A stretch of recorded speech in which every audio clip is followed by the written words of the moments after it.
Alright, shall I get started?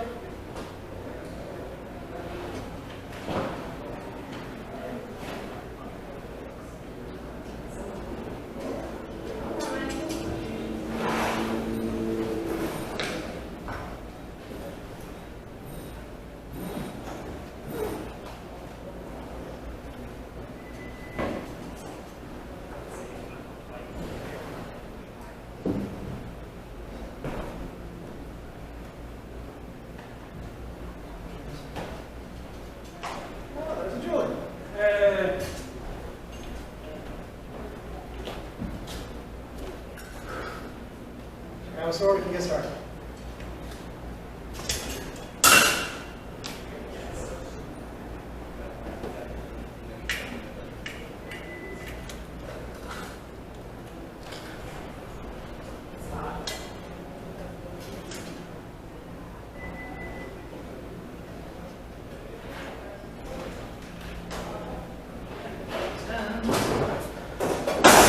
Head to the right, stretching the left side of the neck.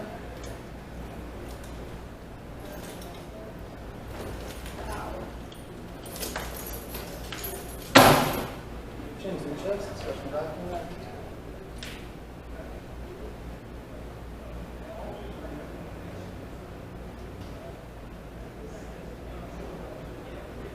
Head to the left, stretching the right side.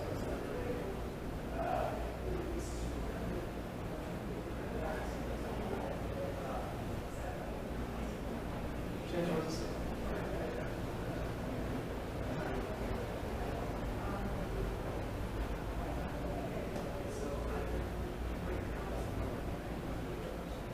Left hand in and down.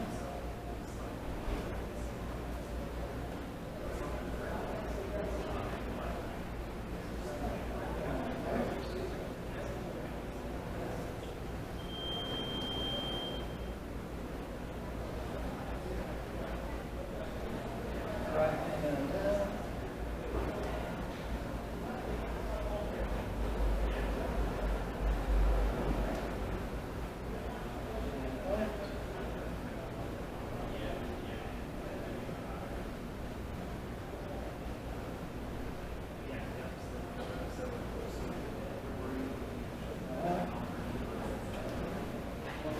Forward stance, spread the fingers wide, moving quickly, 20 times, you're on count.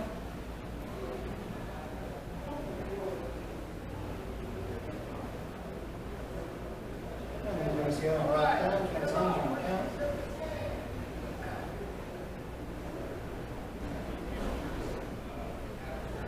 Taurus hands. 1, 2, 3, 4, 5, 6, 7, 8, 9. 10, 1, 2, 3, 4, 6, 7, 8, 9. Spalls are looking forward. Larger. Larger. Turn. Range of motion. Falls to the top. Big circle going backwards. Smaller. Smaller. Small circles going backwards. Larger. Larger. Right motion, and pause at the top, big circle going forward, get smaller, smaller, smaller. Towards the twists, first to the left, right, 2, 3, 4, 5, 6, 7, 8, 9.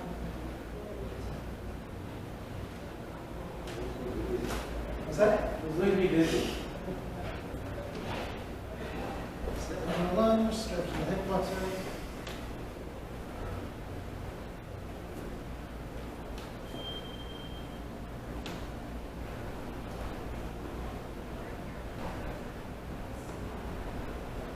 And switch.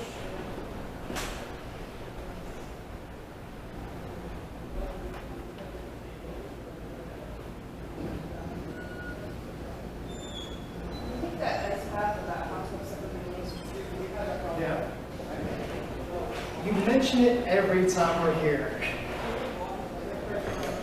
And you've said it every single time.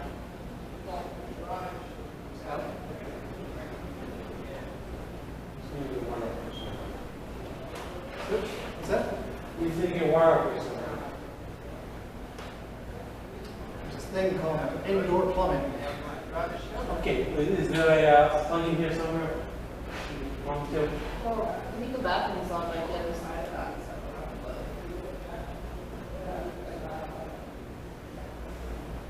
There's a water barrel. Love the upstairs. It's a good workout. It'd be fun to watch. Not fun to do, but fun to watch. Because water would just be sloshing and shifting away.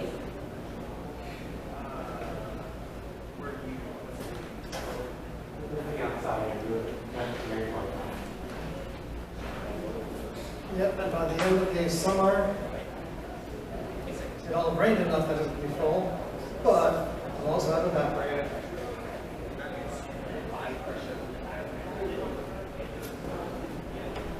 Kind of downside. Every time it rains, my plants like double in size. My plants still live long enough to see it. What are you planting? We have hanging baskets. Alright, sword in the left hand. Sword whips. Today's 5. 1, 2, 4. Chains. 1, 2, 3.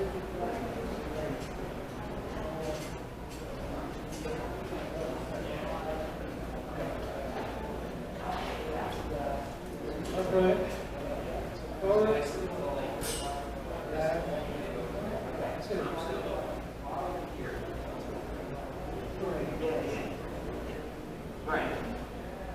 4.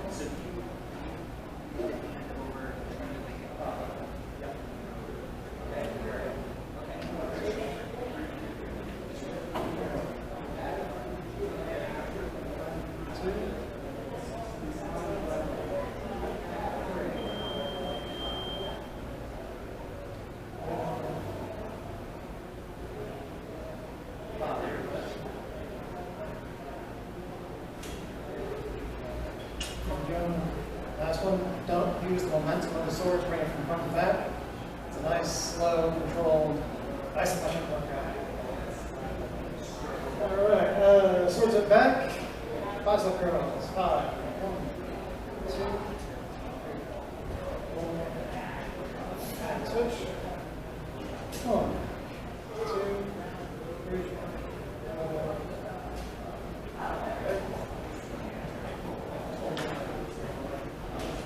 Forward, circles on forward. 1, 2, 3, 4, 5. Reverse. 1, 2, 3, 4, 5. Down, up. 2, 3, 4, 5, and forward. 1, 2, 3, 4, 5. Switch. Come forward. 1, 2, 3, 4, 5. Reverse. 1, 2, 3, 4, 5. Down. Up. 2, 3, 4, 5. And forward. 1, 2, 3, 4. Right. Figure eights, left hand, got left, left. Always start with the left. Why don't we start with the left? Why don't we start with the left? Because A, if we're all starting on the same side, we don't hit each other. And B, when we're done to switch on the right side, our left hand wrist has to come up. Hit yourself. Yeah. And The other person. all right, last one, torso twists. 1, 2, 3, 4, 5. Switch. 1, 2, 3, 4, 5. Ready? And sort of jog some more.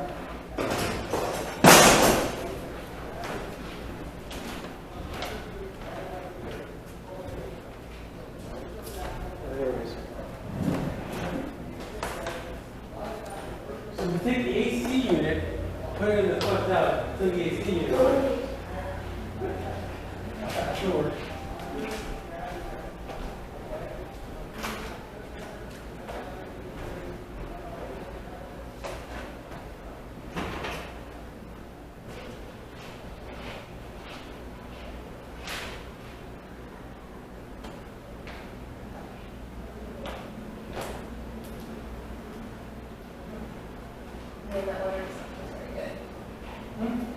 That weather is not very good. Nope.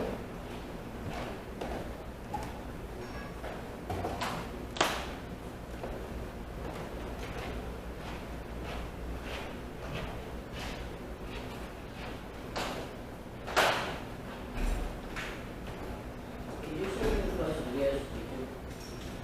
Yes, I just posted last piece today. Saturdays will be up probably tomorrow. What's that channel? That is a great question. What was the question? What's the YouTube channel that I upload everything to?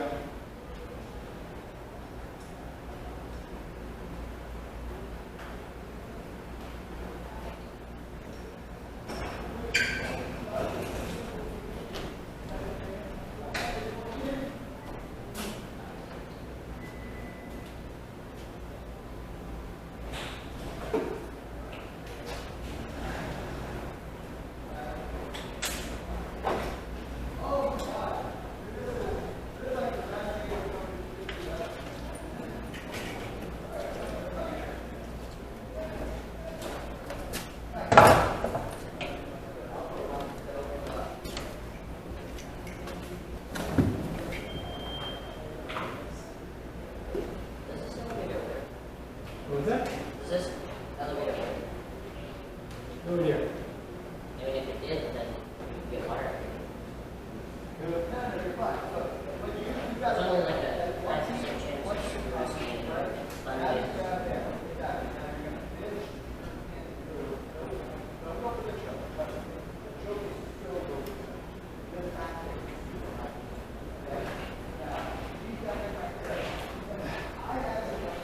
I was thinking, it's a bit cooler outside, but those previous times I've been here, maybe this room won't feel like that. Except it holds the heat of the day. It's a large brick building.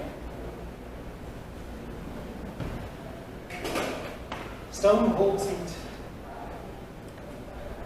Not fun. Very hard classroom. We should do siege training, there'd be a lot of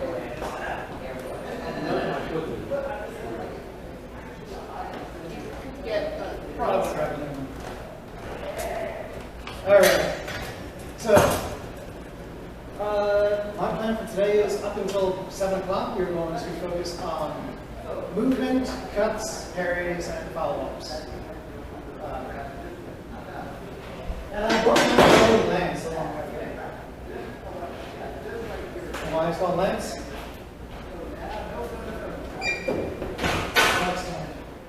Lance Armstrong. Not exactly the greatest person to want that really. Did you know that back in the around before Nathan a lot?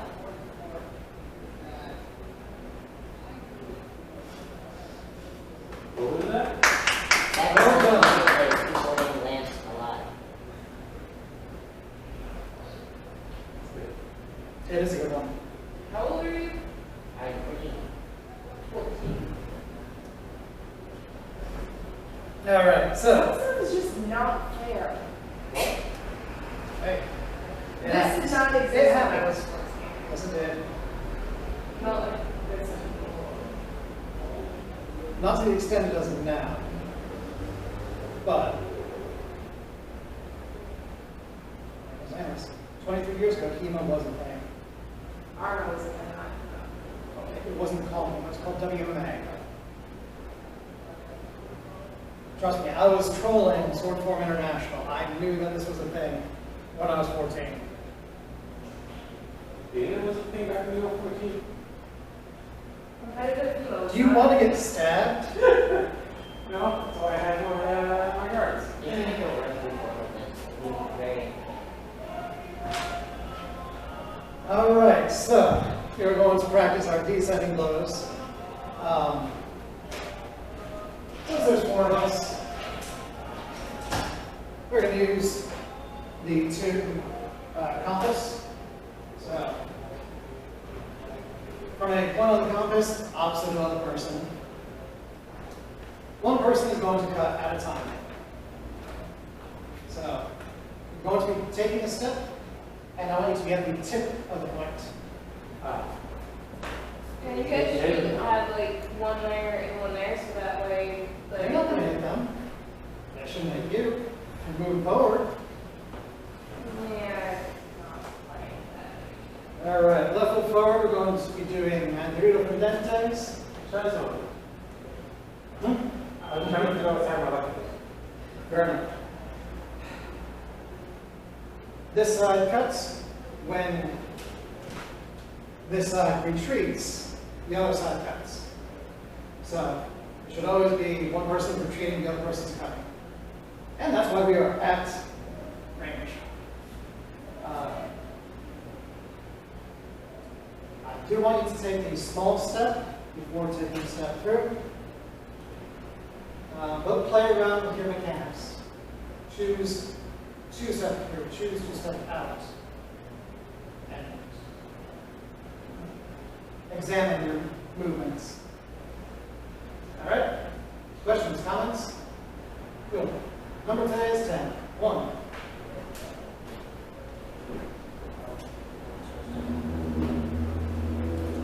One, two, 3, 4, 5, 6,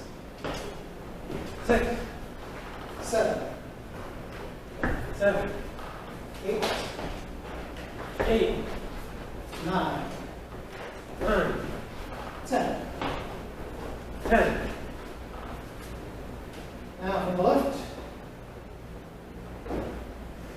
Right, so we need to get out of the way a little bit more.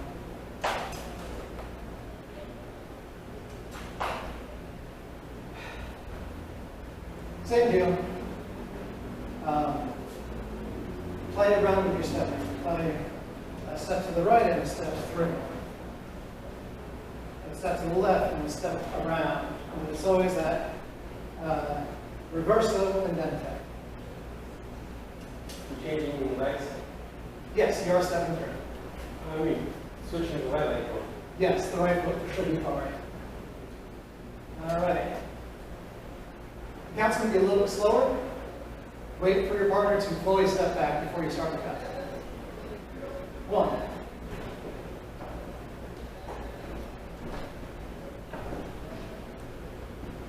1. Off the left shoulder.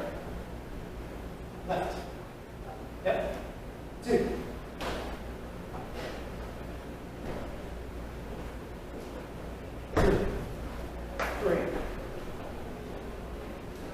3. 4. 5. 6.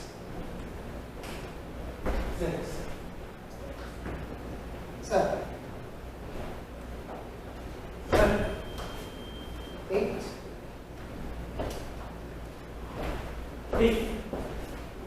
9.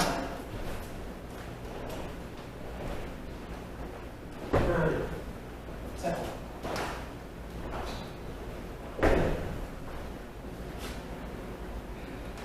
All right, rising strikes from the right. You're going to be doing combinations. So, you're going to come short edge first, drop the tip to the right, and step as we do the longest rising front. Does that make sense? So false up followed by rear. Yep. With that first short edge cut, I do want you to take a small gathering step with the front foot. Small crush step. Yeah, let me start with advancing step. Advancing step. It's not really either because your feet aren't coming together and both feet aren't moving. It's just the front foot coming forward to make that first cut. All right. Iron gate. 1.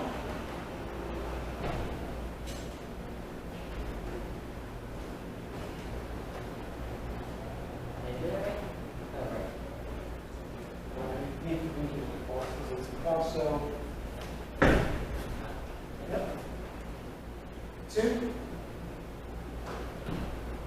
Start down here with your back. You're going to pulse it up. Really full circle in your tip. You're going to pulse That it. is gonna be fun. It's going to be easier because you're going to use your left hand And then, Very. to do this. Well, that should be a forward left. Left foot should be forward. So you take a small step with the left foot. That's 3. Do short edge rising. Continue the circular momentum of the sword. And do a charge. You'll pulse up and move your foot there. You're going to step in. You're going to pulse up. I'm going to let you do this on your own count as you. Pulse it before you step in with the right leg. So, like, small step. Yep, and pulse up. Yep, small step with that piece. Rising strike. Now, drop it before you step. You need to, so, here, watch this. Do that short edge rising. I'm dropping the point so that my hip and shoulder can drive that true edge. Well, I'm But afraid. that looks like it gets control. See? I brought Well, that then to you. everybody can stand next It's to easier, I am trying to explain. You're interrupted. It looks like against the sword. And displacement. It comes in the hands. Does that make a little more sense now? So you are looking to displace the sword first. Come on, Lance, hold on to your sword. Right. That sounds like a lot of pain. Not the best instrument. the Nancy's doing it this way. Hey, he holds the center line pretty well. If you don't actually deal with it, he's going to stab you in the face. Yeah, it is a short edge rising, and then you're coming up underneath. If you come up underneath the sword, I'm going to stab the body, get the hands. Or sometimes they're just a little exuberant, and after you knock the sword out of the way, one hit in the body. It's not the goal. Body is not really the goal for rising strikes. All right. Good try. You got what you're going to? Yours is left. I'm gonna do one. I was gonna offer to do it side by side. Sometimes it's easier. Yeah. You stand next to me, you can see what I'm doing. Take it here, you can't do it. I was just correcting you.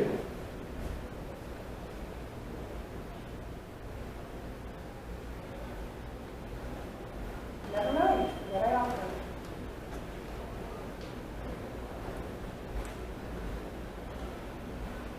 All right. 3 more combinations. Short edge rising from the right. That side goes first.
Like I heard it resonating with the steel I-beams. All right, rising straight to the left. And do point forward because we are going to do that combination again. Again, it's that short edge rising. With a small step forward, drop the tip behind you, and step.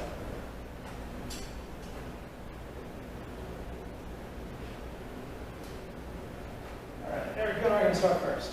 1.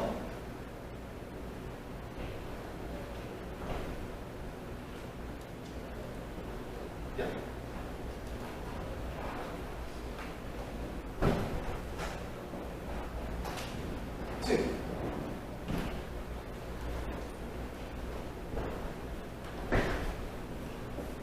3.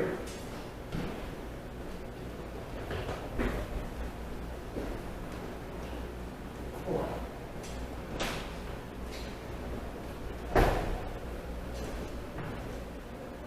5.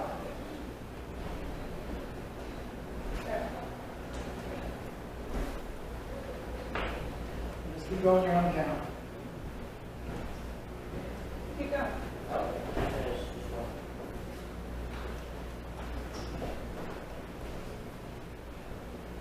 Keep alternating.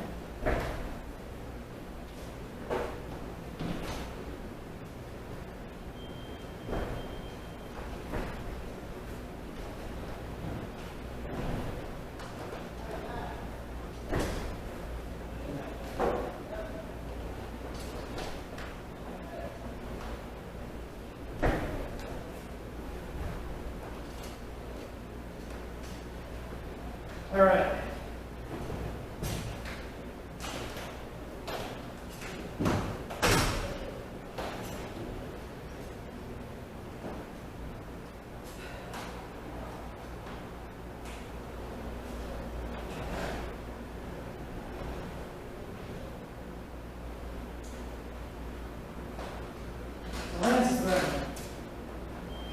This is also very lazy. This footwork is terrible. You've got a pool. Yeah, I know. You think with 4 feet, you'd actually have decent footwork. No, it just stands there like a lump. We're going to grab massive gloves in a moment. Not because we're going for each other, but because, well, I don't want accidents to happen. And Lance is here because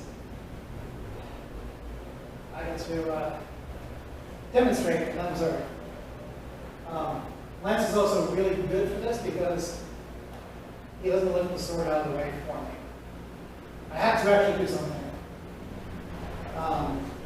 With a partner in a moment, and we're going to have massive gloves. We're going to do that. Short edge rising, short edge rising. Aiming for the hands or the inside of the sword.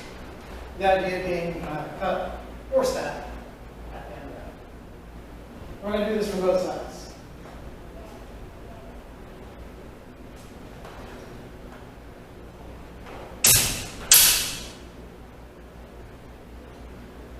Now master gloves, even against Lance, because, well, I don't deal with the sword, I'm going to keep that point. I deal with the sword either by moving around it or by displacing it. I deal with both. Russians? So we'll be playing Lance. What's that? So we're just playing Lance. No! We're also going to have a pair at this compass. At a pair at this compass, one of you will be either left foot or right foot forward, I don't really care which, with the sword point extended. And again, aim with the sword first, follow up to either the hands or to the inside of the sword again, and present the point at the face. Sorry? Make sense? Here we go. Ask the gloves.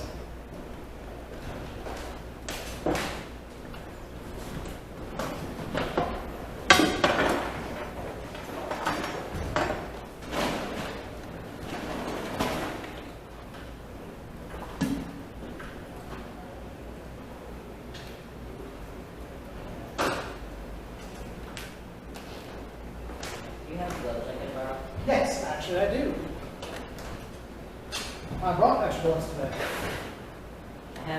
They're supposed to get here tomorrow. Would you like, I'm trying to these are a smaller version of my books. If those are uncomfortable, we have other lacrosse clubs that I brought this time.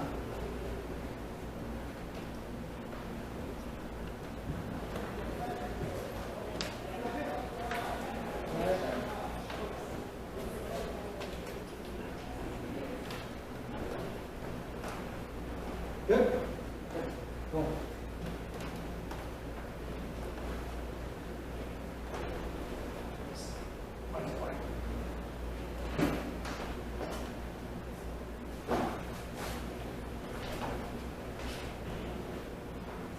So, I want you to do it from both sides, both from the left and the right. You want me to attack you? Yeah, go ahead, you can attack me. But be kind and don't wail on the hands or forearms.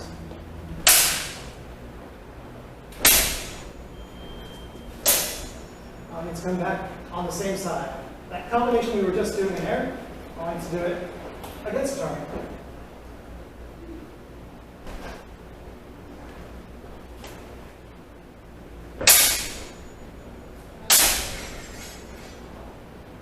So from the left and then from the left again. Or from the right and then from the right again. May I make this use? So extend short. So come out to post long. Yeah, I'm going to demonstrate. So you're either coming on the right side and on the right side again, or the left side and the left side again. Okay. That's what I was doing. Now you're doing left, right.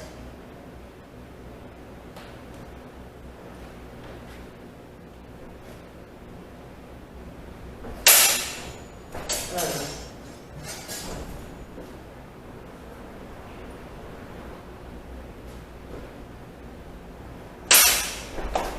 Good.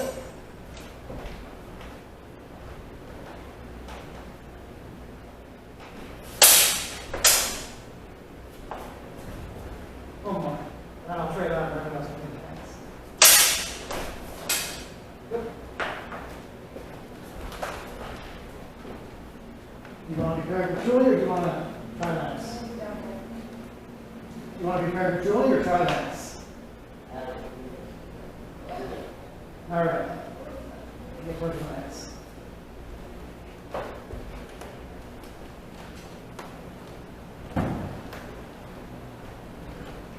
I'd like you to both attack and receive about 5 times.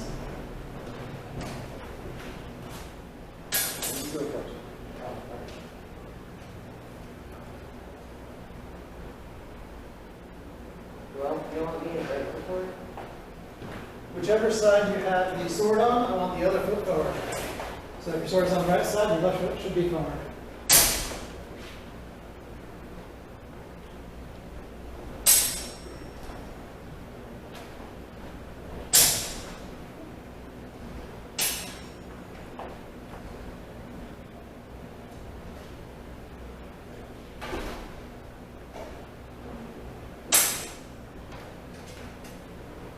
You don't have to.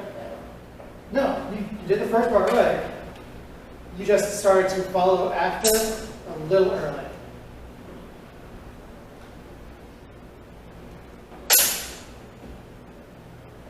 There you go. Yep.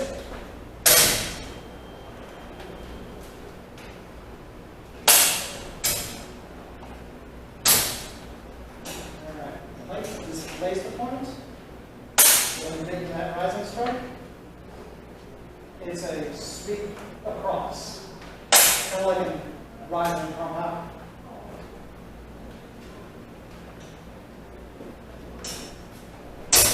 There you go. Now follow up.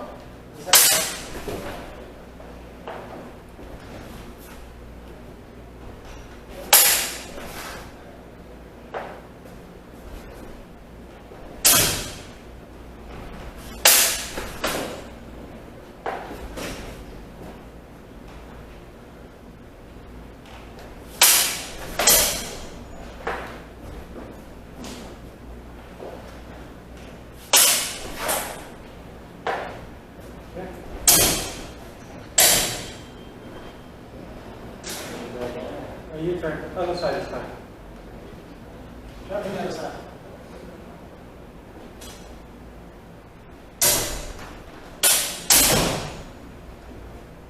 Sweep it overhead and go on the right side again. That's that. That's the side. Iron gate. You switch sides like I did the first time.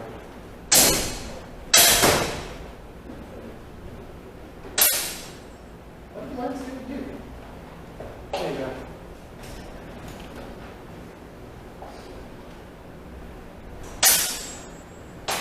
Yep. Where's this lens? Stop watching me around.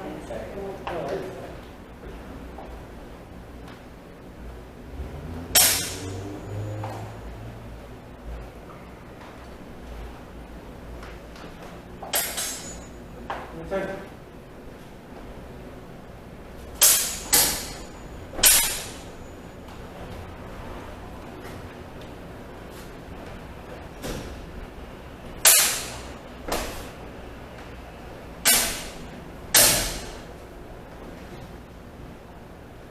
I have. Iron gate.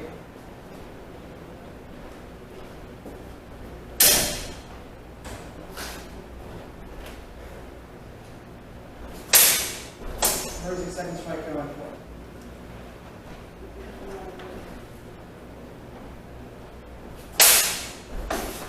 Watch out.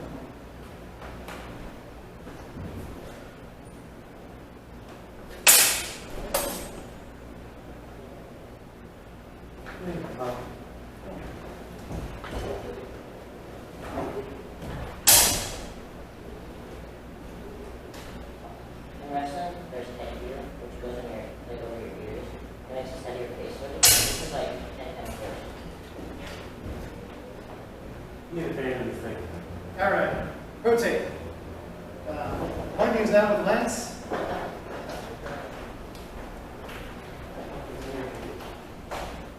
I didn't know the plans. We don't need to respect plans. What's that? We don't need to respect plans. You want to You don't need gloves. I do prefer you have a mask on. I don't think you're going to walk on to the point.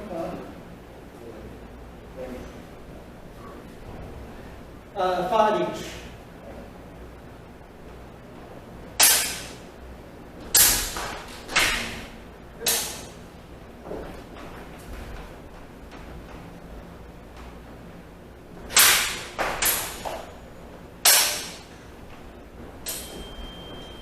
Don't be afraid to hit me in the hands. I got gloves on. what? So don't be afraid to hit me in the hands. I got gloves on.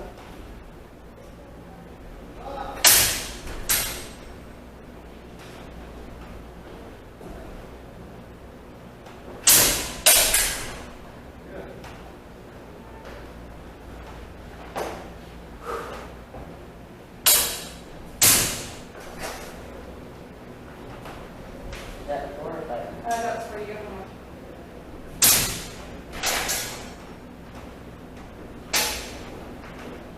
Okay.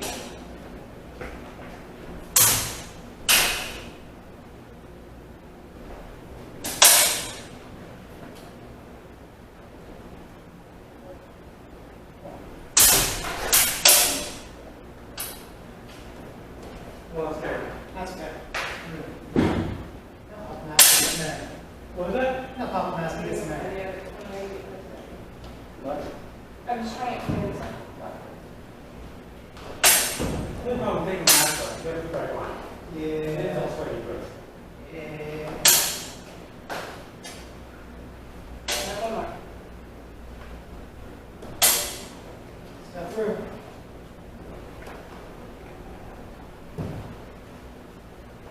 Did you do both sides? Yeah. So you want to? I I, don't know. I don't think so. We're doing 5 each side or just yeah, 5 each side. Uh, I saw one side.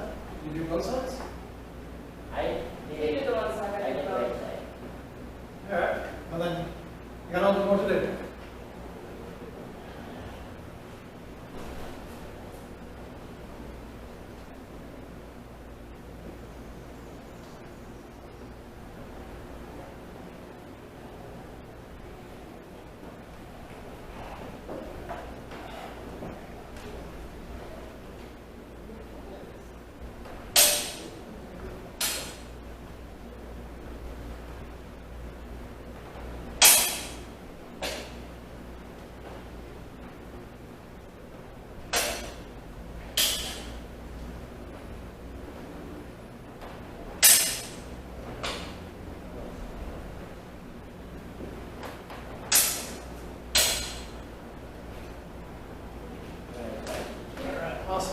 Puff masks get a little bit of air, get a little bit of water.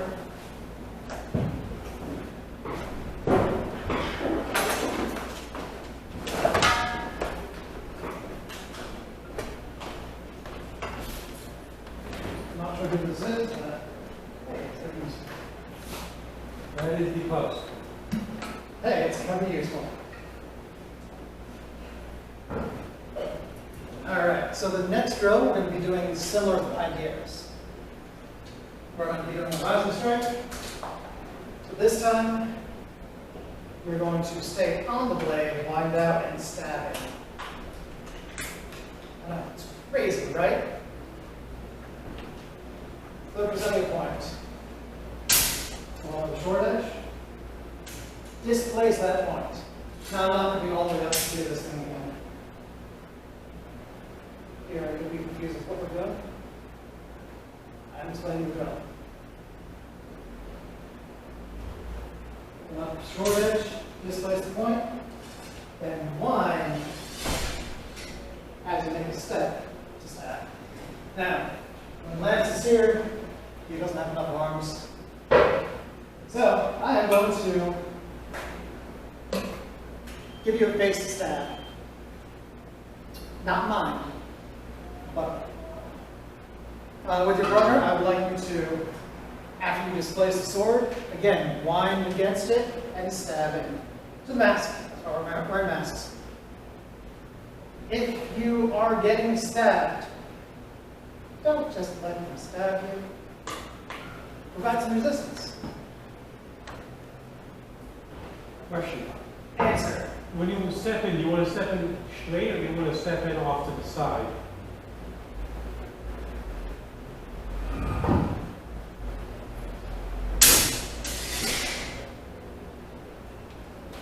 When you're stepping in, shortest distance is a straight line. I'm not stepping straight when I do this. Answer approaching. Stop fencing so close, friends. That first step, that press way, helps to make this a sweeping action. I'm sure all of you, well, you're going to get a chance to work with Lance in a moment, but you had that experience of going, with the rising strike, you didn't touch the sword at all. So that small step out, with this slight sweeping out, the sweep happens because you're stepping. Gets that displacement, and then drop that thrust. With the right foot forward, I tend to still step out.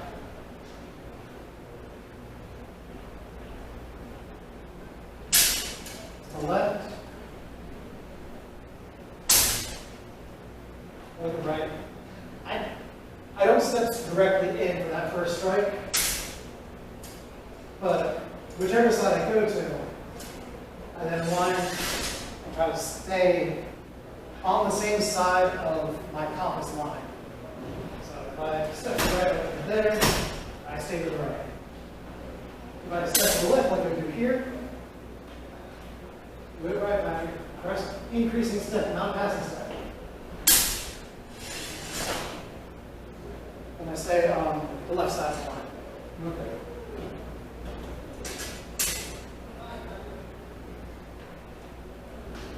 And of course, our partners are going to go, oh, you've knocked me offline. You're going for my face. I'm going to try to protect my face.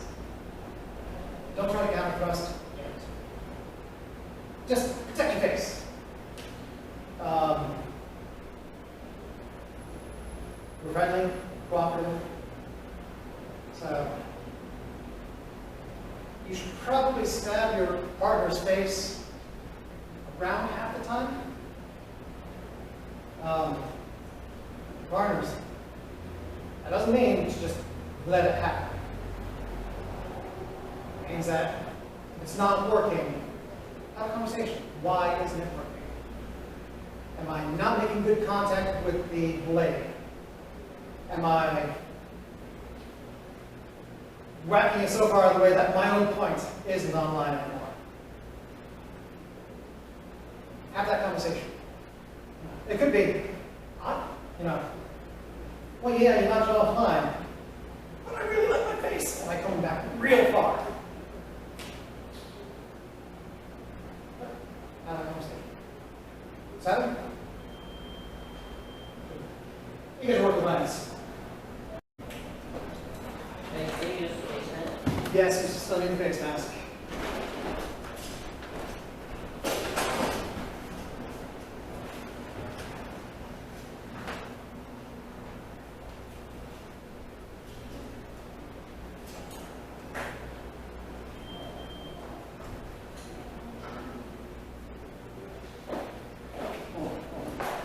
I need a mask.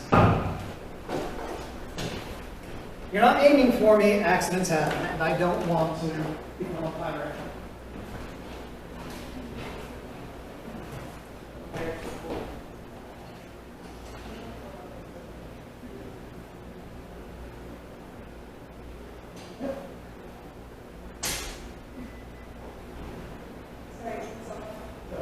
Now I need to say on the sword. Okay, do you want to go first? Or do you want me to go first? Sure. Wind out and stab it.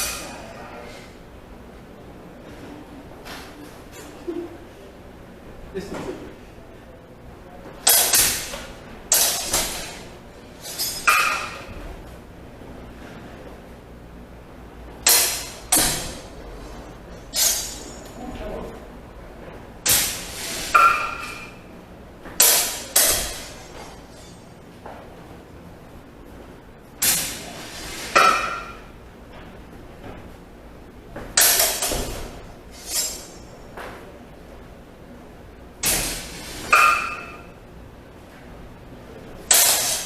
One more on that side, then try to come back.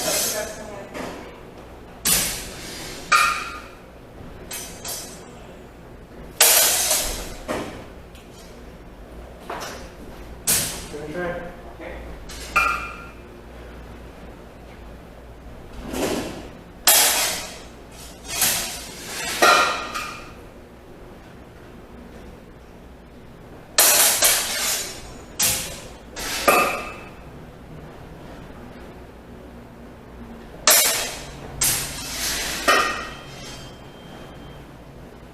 One more.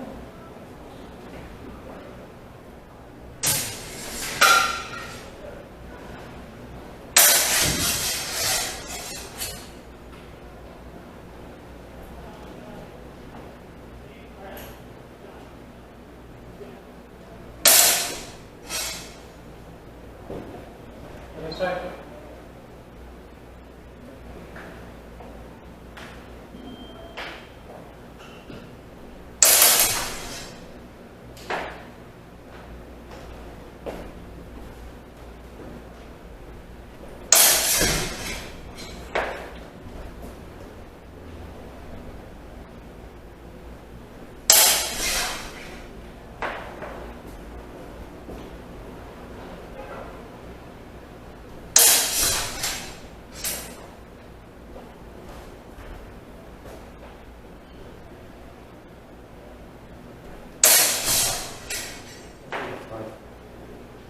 Okay. I think that's fine for me.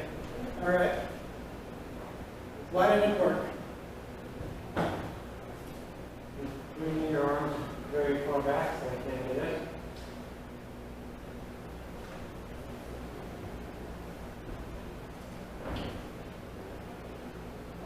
Did you have any other options because the arms were so far back?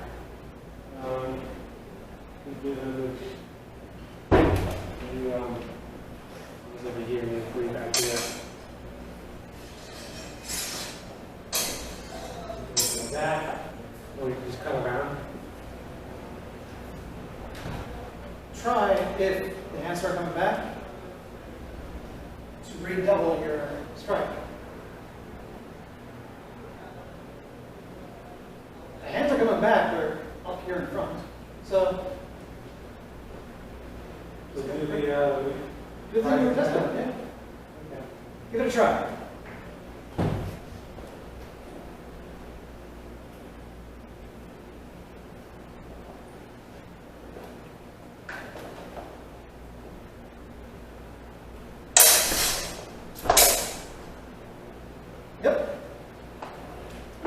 from the other side, but that's what you've been training with Brian, so.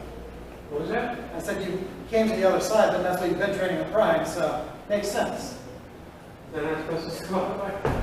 I was saying to cut back around on the same side you started, the short edge. So, right. Oh, I see. All right. Did you still have to do one more set? Yeah. I noticed you guys have like design engineering masks. Did you just paint those on? Or? Yeah, it's one project. It's sort of the paint. There's special paint you can get to use, but I recommend like getting an old unit mask to practice on the brake eyeliner. Getting a mask. Oh, I know.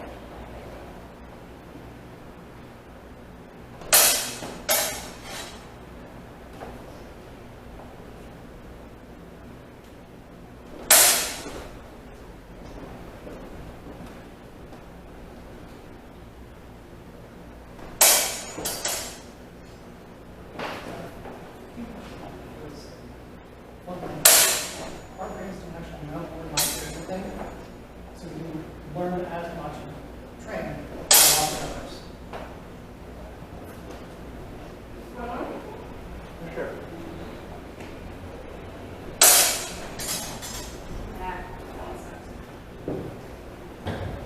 All right. So you're going to rotate partners. So we're going to get a chance to work with a partner, and two of you with one clients. But as you get ready to do this again, I want you to think about the end points of your first action. Where are you ending that first action? And how does the end point of your first action set you up for the things you want to do afterwards? So think about that as you rotate and work on the next thing.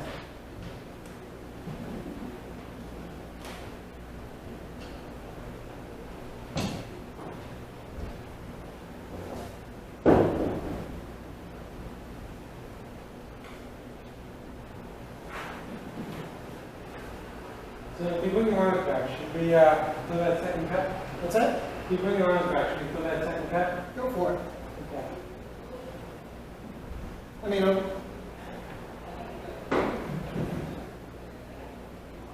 we'll talk more about that in a bit. But yeah, sure, go for it.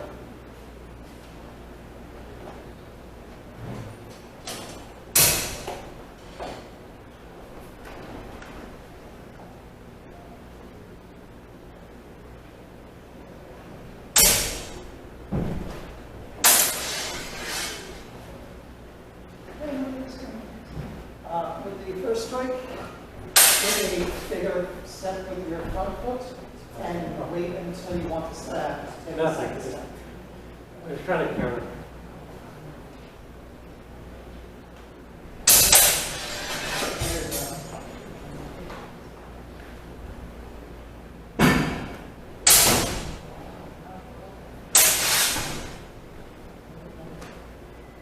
And the other side.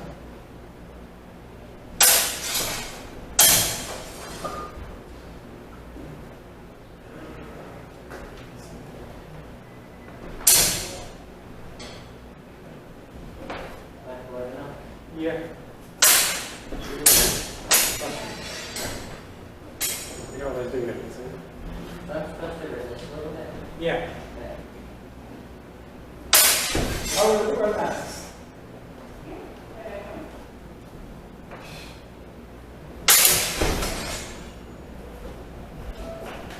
All right. What things do you want to put to displace the start off the back? What is the first step?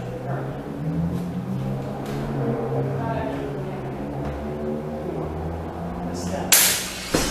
Where are you stepping?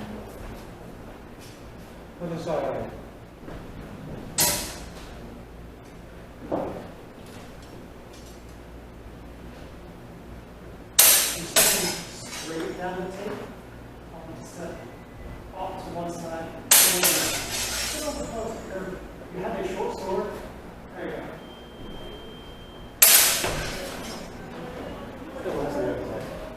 What? The camera.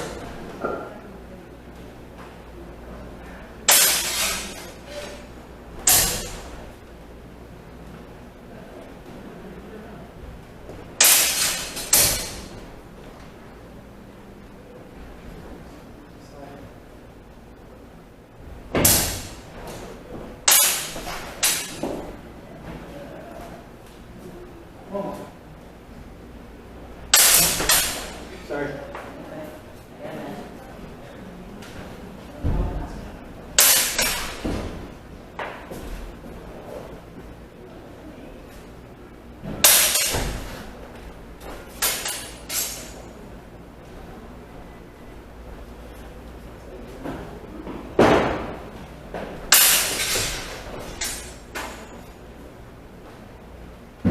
All right. Don't get a chance to do both sides 5 times each. Yeah. Cool. Off the masks. All right. So, how did it feel? Better with a person on the bike stand. Why? Person gives me feedback I can use.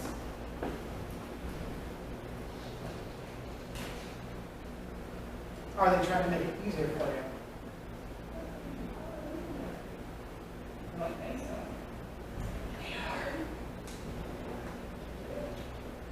How did it feel? Okay. I like the better word person because they're more used to going against someone trying to resist it.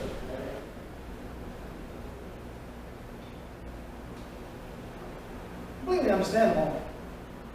Not everybody does resist it, though. And this provides actually not bad resistance to let you know if you are doing the technique itself well.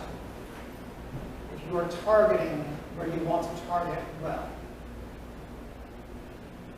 Where you're ending your first action. Stand. It's a good reminder that I have force forward. You don't have the worst footwork in the game. Pretty sure I do. No. There are some things I'm good at, but footwork's not one of them. So, I really like having this inanimate object for fine work, really.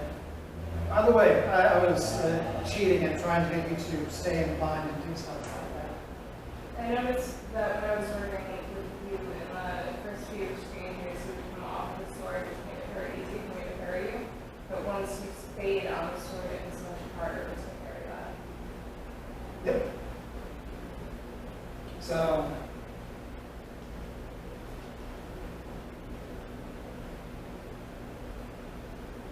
one of the, and again, this is an artifact of training, having options. I started with that action, the doubling of the strike. For the second one, it's coming up and stabbing. But the biggest difference, and why you can have feel like working with a person is easier. Lance doesn't bring the tip back up after you hit.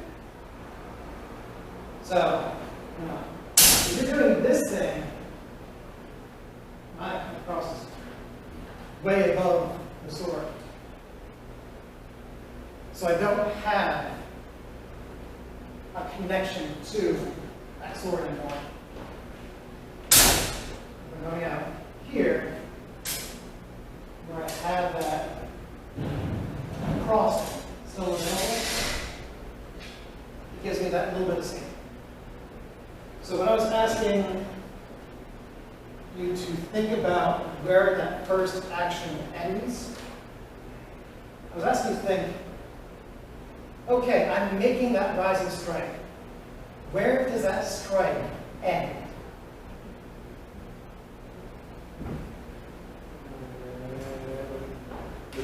Cut? I want to say like towards like their sword like that. So as soon as your sword hits their sword, your sword stops moving.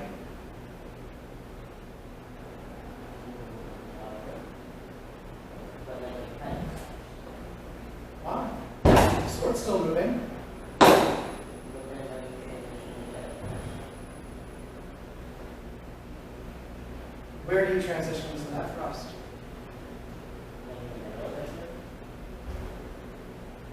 Yeah, that is the ideal. The ideal is I have done the rise and cut. I am stopping connected to the sword and create that thrust. Did everybody do that though? Where did your rise and cut end?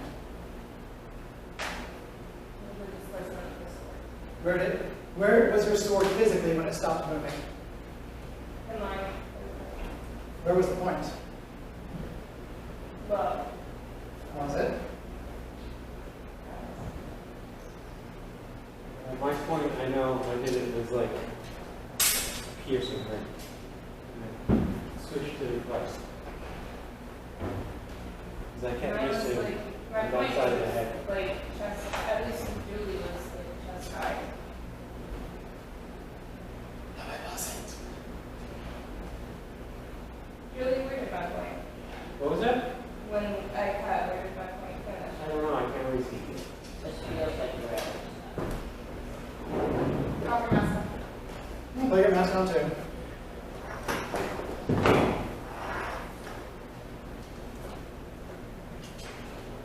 I want you to do it 3 times. Follow the thrust, but I want you to do it 3 times. From both sides.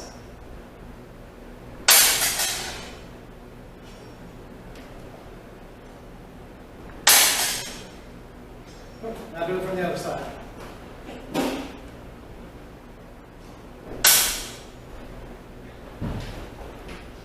Do that one more time.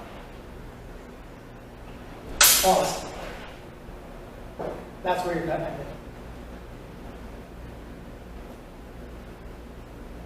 I'm going to get back to you, but the point I'm trying to make is that where we want to end it, that ideal ending point, and where we actually end it, are not always the same thing. If you have a tendency to slide off the other person's sword, guess what? Your cut ended about here. That's not necessarily a bad thing, but if that's where your cut's ending, you have adjustments to make, or decisions to make of what you're going to do next.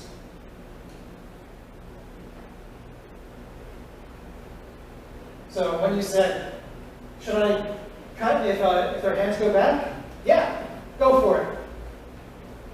And that's what we're working towards. We're working towards having I have my first action. I have done something here, and I wish you to do this, or am I positioned to do that? And what happens to get me in that position? I know, cerebral things, thinking, what the hell? The sword is supposed to be clang, clang, bang, bang. That's an input out of context. This is swords, it's just supposed to be clang, clang, bang, bang.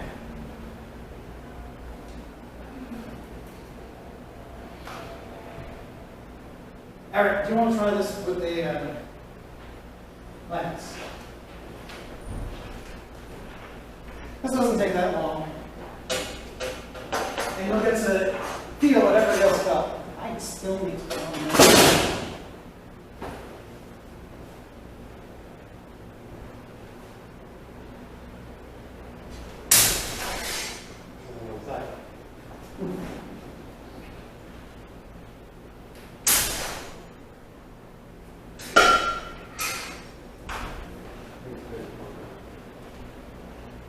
advancing step. Don't step all the way through with that first cut.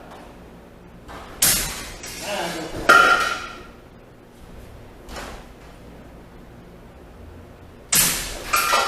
There you go.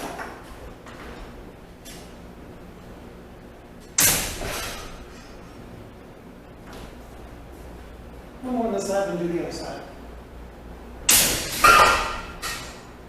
Oh, that's with authority.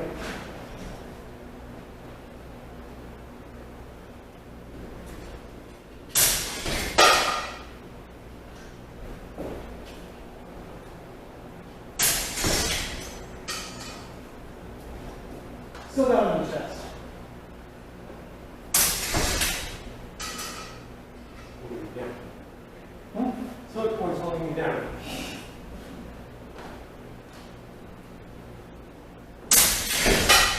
There you go. One more.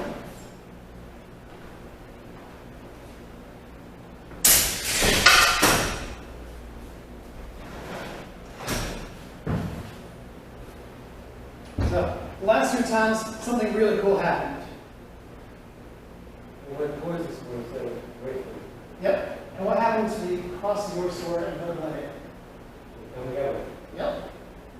Do you think if somebody was actually holding that sword, they'd be able to get off of your sword? No. Little powers of this. By the way, this is also kind of the exchange of trusts. All right. We're going to take a 5-minute break. 5 to 10 minute break. Get some water, and then we're going to change pace a little bit and start looking at Fury directly.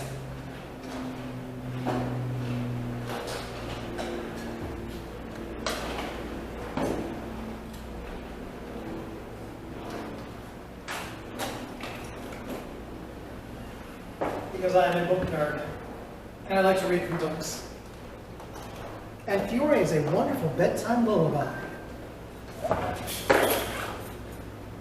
much bigger is there?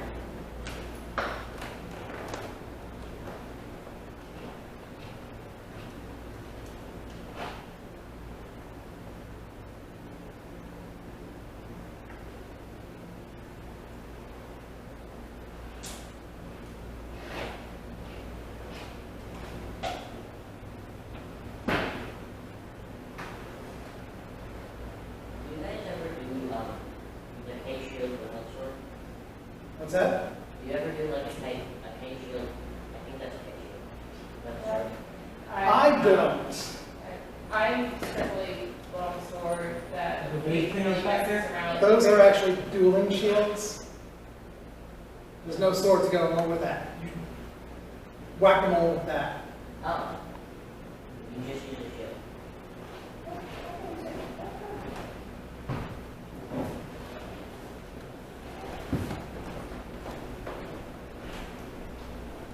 Now, for your mid-lesson stupid entertainment. Oh, you do with this.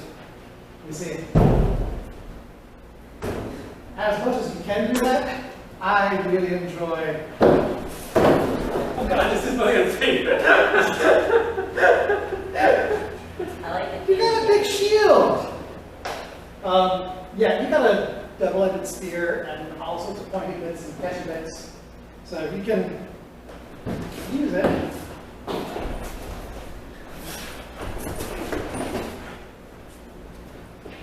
Now, what Julie's doing is probably the safer idea, but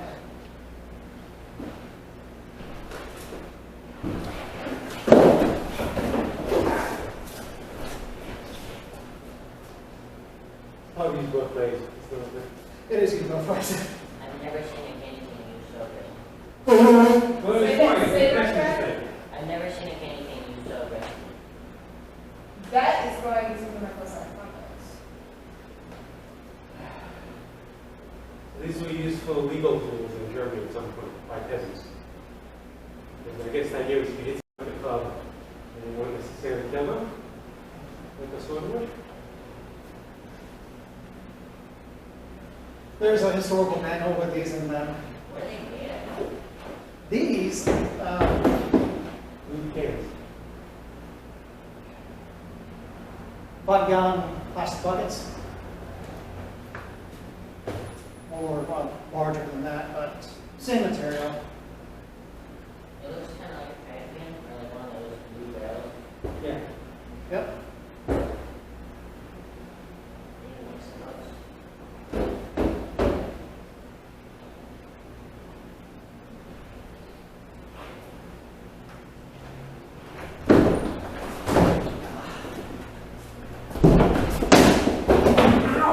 You okay? Fine. Let's just let them. Let's put these away.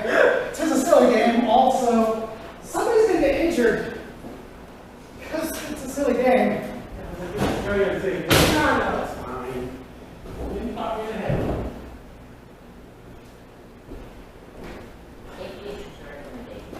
You are all adults except for Eric, so Eric's the only one I care about contact with anymore. Thanks, dear. You can take care of yourself, and I don't have, well, I guess you have to deal with your parents. Is that your big life insurance payout? All right. To be fair, Patrick's parents usually side with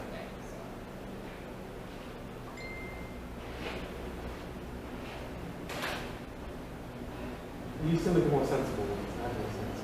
so. Exactly. All right, story time. This is my copy of Flower Battle. That's Ludwig 1513, also known as the Untitled Chapter. The Getty. I don't remember which one it is. Starting to sound like a highway. Say like. The Bible, according to Pure. X. So, the Amos Ludwig XD13 is the museum designation of the historical manual. So, and sometimes that museum designation will change when it gets sold or bought by a museum, or when it first comes into a museum, then it gets an actual museum designation. Other times it's just a book in a private collection. Those are fun. But this is a translation of the Getty. The Getty is just the name of the museum that owns the manuscript. I'm not sure if this, yeah, the Getty still owns the Getty, right? Yeah, it's unbound right now, but they have it there.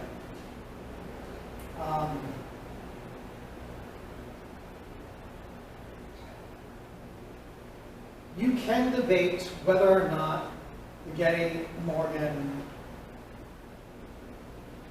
Oh, no. you can debate whether the Getty or the Morgan are original copies that Fiore wrote. I can't remember if it's the guy or the Morgan that's unbound. I think it's the Morgan. Getty, LA, Morgan, New York. But we don't know for sure. There are things in the historical record that say this might be a copy of an original manuscript. It might be an original by Fiore, and there's an earlier manuscript that matches a historical description of the book that was written for Count Nicola d'Este. But we know that Fiore de Liberi was an actual person. We have his military record and historical accounts beyond what he wrote of himself. The book starts with prologue. What battles in this guy fighting? What's that? What battles in this guy fighting? Anything famous?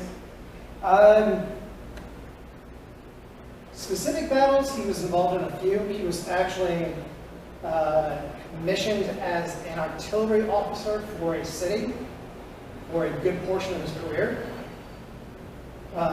That he's both written about, and we have the records, the city records. Hey, this guy Fiore, we paid him this much at this time. Good luck. What's that? Some good writing for you, 500 years old. They had impeccable records, mostly about what they're paying for. We have extensive records of horses, because at the time you buy or sell a horse, they have measurements, they have how much they paid, how much, who bought it, who sold it, and they keep ledgers because they have to report to their lord, their king, their whomever, the church, whatever, that this is what I paid for. You see, I bought a horse. I've done my duty to the city by providing a lance. So yeah, a lot of our records get corroborated by people paying and being paid. And it's not so much that we have 500 years of newspapers.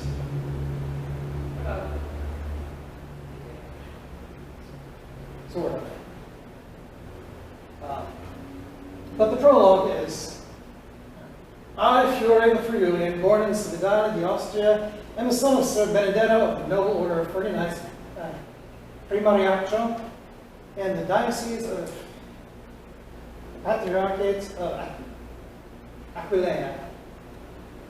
As a young man, I decided to learn arm fighting, including the art of fighting with fist, with spear, pull out, sword, dagger, and arm grappling, on foot and on horseback, armored and unarmored.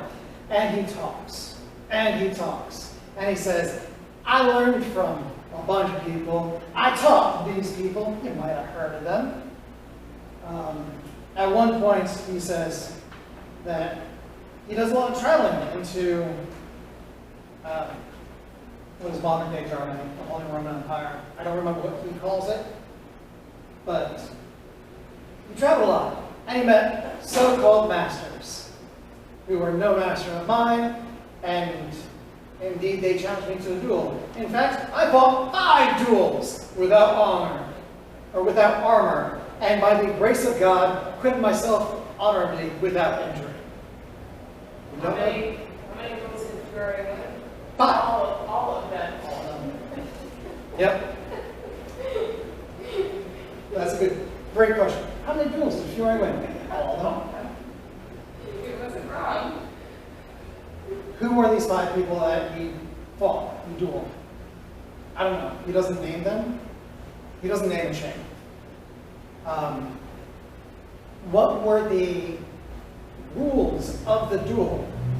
Were they to the death? Were they to injury? Were they to after you to the ground? I don't know. He doesn't say.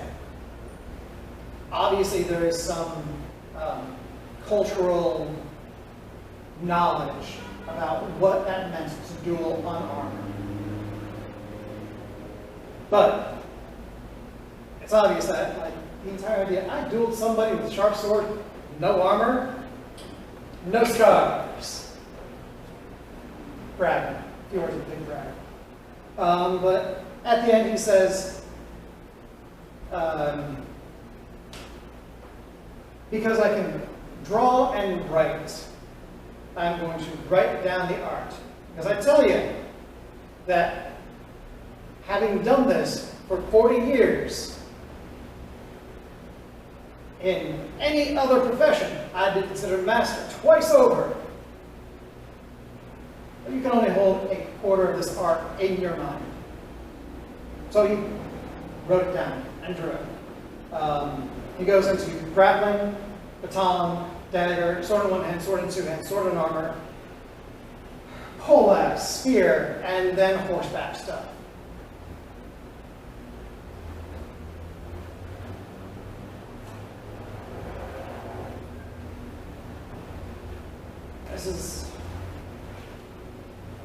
This is where the sword in 2 hands starts.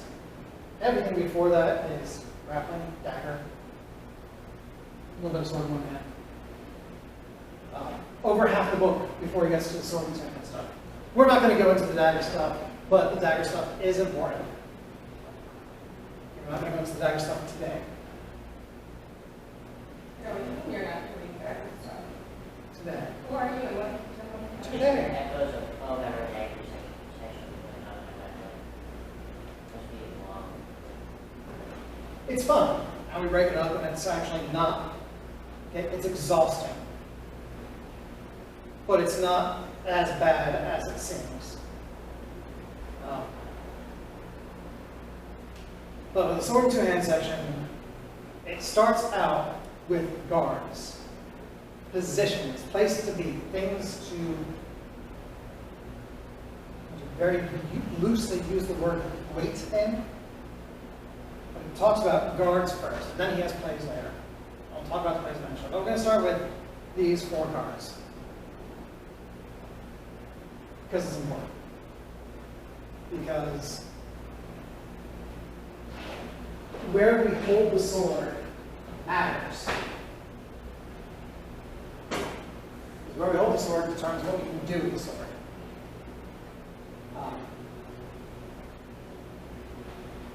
And how easy it is to do the thing you want to do. How quickly you can do it. How much of a signal to the other person you're giving them.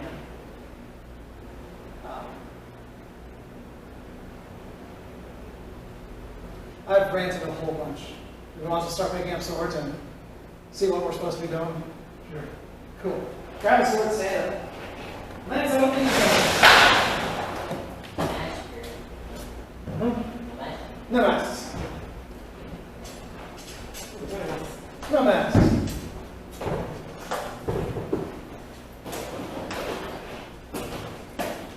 This is the fortunate or unfortunate part where you're going to be doing a whole bunch of stuff solo.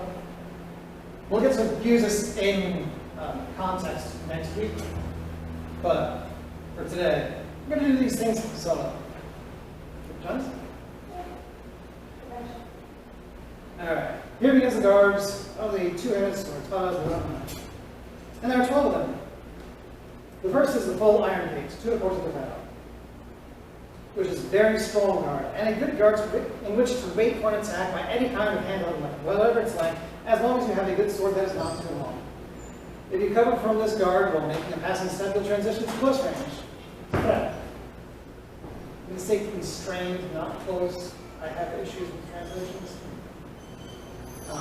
Or you can exchange thrusts, striking on with yours, or as mistake, you can beat the opponent's thrust to the ground. This guard can cover attacks from all angles. Problem with the translation? This one's not so bad. I just disagree with some of the words. Like, to the force of the power. It's a full iron gate, not a little iron gate. Yeah. There's another one you really don't like this one. No, this is the one I really don't like, but this is also the most successful. Greg Mayo, or Melee, I don't know. Yeah, I don't know. Greg's is markedly better, but not. All right, so full iron gate. We have the compass. We're going to use the compass.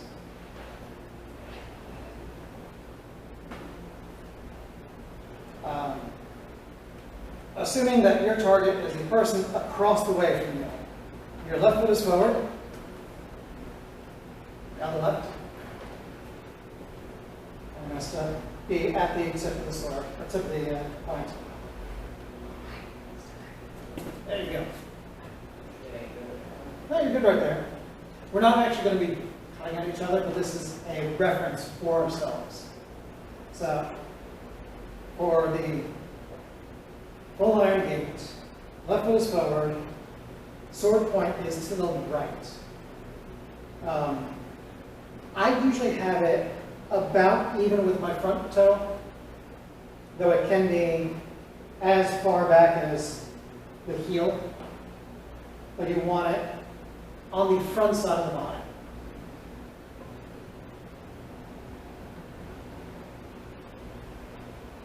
Hand positioning, I want your hands mostly in front of you, not so far off to the side.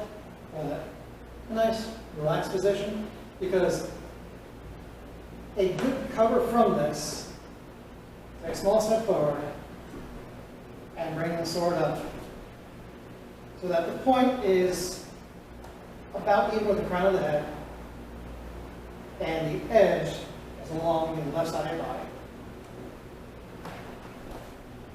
Step with the left foot, the front foot. Yep. Step out with it. Good. Just a small step.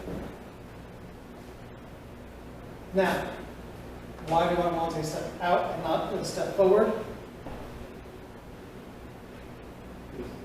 But the sword's coming, you step forward. Yes. There's also a geometric reason. You want to step towards where the sword's coming from, so you can stop it where they expect it to stop. Act 2. There's also the geometric action of when you take a step out. So look at the person across from you and take a step forward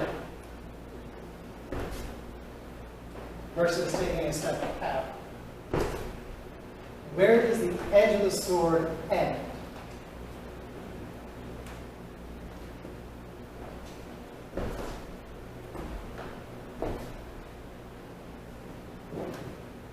Step out, you push them out more. Where does the edge of the sword end? You're asking hard questions. Yeah, it's swords, you have to think about it. Step in with the hands on their right side. Step over with the way on the right side. Okay, look at the person across from you. The person across from you. I want them to make a cover, and I want you to tell me where this edge is in relation to my body. Oh, it's the limit.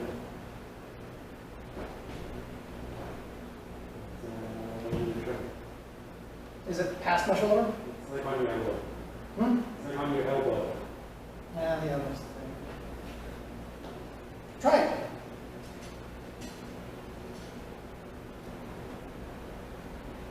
What can you see on her? It's like putting up the, So this arm is not covered by this. when you step forward, or Step forward. Where it is not covered Both arms, both shoulders. by the path of the sword. Now, take a step out and back up.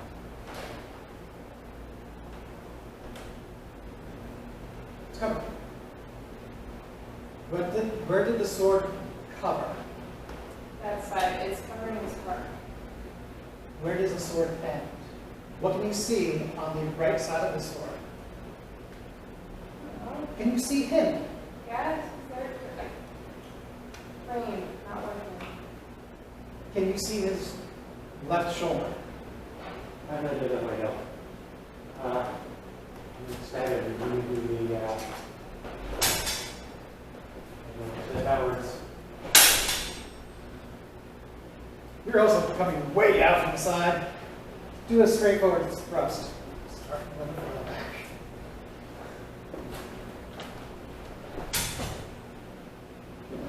Oh, come on. Really? There you Yeah, go. I'll do an actual proper. Yes. Because when you're over there, my point's going in your face, and that's yeah, but it's uncomfortable for me because if you step forward into it, my point is going in your face because you walked on it. Okay, I'll do it at a normal, this kind of thrust. I'm going to step straight forward this time.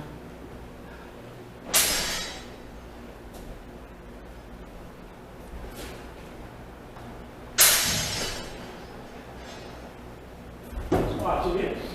Yeah. Uncomfortable close. That step out brings this edge to the shoulder or slightly past it.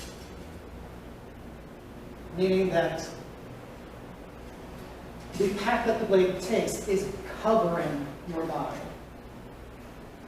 I really need to get like a nice.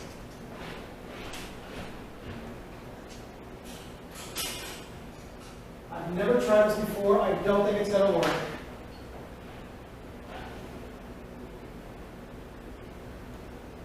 Stranger things have happened. In fact, there's 4 seasons of it. What does that look like on our shirts? I don't know. Did you leave it here? No? Hmm. You can buy it for $1,000. So, my off better than I was expecting. Not perfect, but where is that losing? There it is.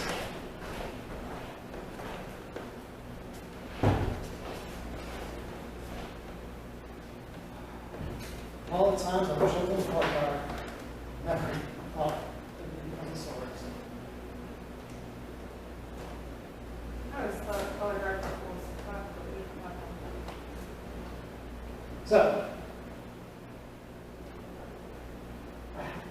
it's going to show the path that my sword is taking. When I make that cover, the sword is actually creating a cover. Make sense? This is what's meant by a cover. All right. Oh, I need to make this thing a permanent thing. Because this is showing the path that our sword takes. A very exaggerated path. You used to have orange flags. Hmm? You used to have orange flags. You should make sword tracers. That would be cool. Like bullet tracers. Yeah. So that cover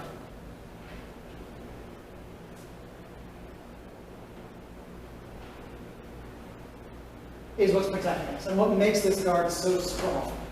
Now I'm saying that we do this small step forward because he says that we can also take a passing step forward and enter the close range game or the constrained game. What does that mean? Action, action. Not half swording, not dagger, not quite grappling. Well, it is grappling, but it's not like bodily grappling. It's quite where you can hit your opponent with one action. It's where you can grab your opponents or bodily move them around. But more generally than that, it means that when they're stepping in to attack you, do a cut down. If I take that small step forward, we're at this distance where something's going to happen. We're going to play, or we'll cut around. Everybody does. It's not a permanent thing. I apologize to whoever shirt this is. Okay, sure. But stepping into it means that I can now start to do things to the blade. It also means that I am no longer in a position where just coming off the sword and cutting around is a safe thing.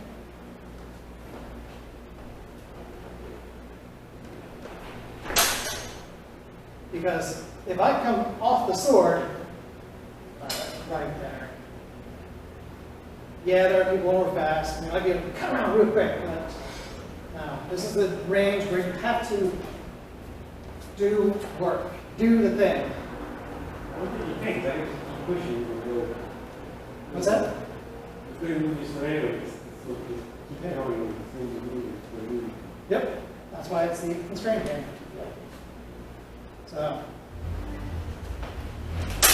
I want to stay a little farther out. That increases that. And then things happen. If I want to force the issue,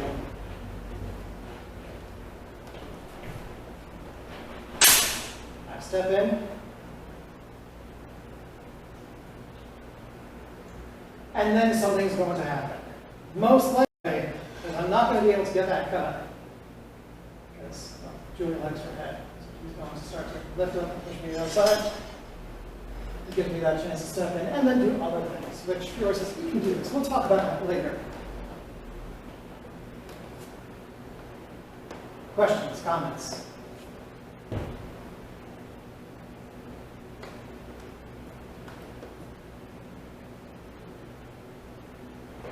Good?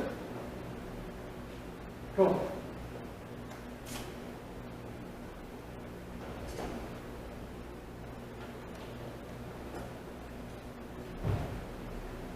The next guard that Fiore talks about is posti di donna.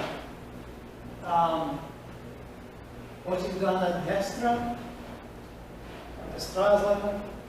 I'd say destra. This is the guard of the lady, or the guard of the queen, from which you can make all 7 of the sword's strikes and cover them too. And from this guard, you can break other guards with the strong blows that you can make. You can also quickly exchange thrusts. You advance your front foot offline and then pass diagonally with your rear foot. This will take you to a position where you will be able to, where your opponent is unprotected. And then you will be able to quickly strike them. Posti di donna, you can remember what it does because it's the guard of the queen. And like the chess piece, the queen, it can come from any direction. Like every piece except. What's that? The queen can move like every piece except. Yep. And that's actually kind of modern. There was a time period where the queen could move like the knight. There was also a time period where the knight didn't move like the knight.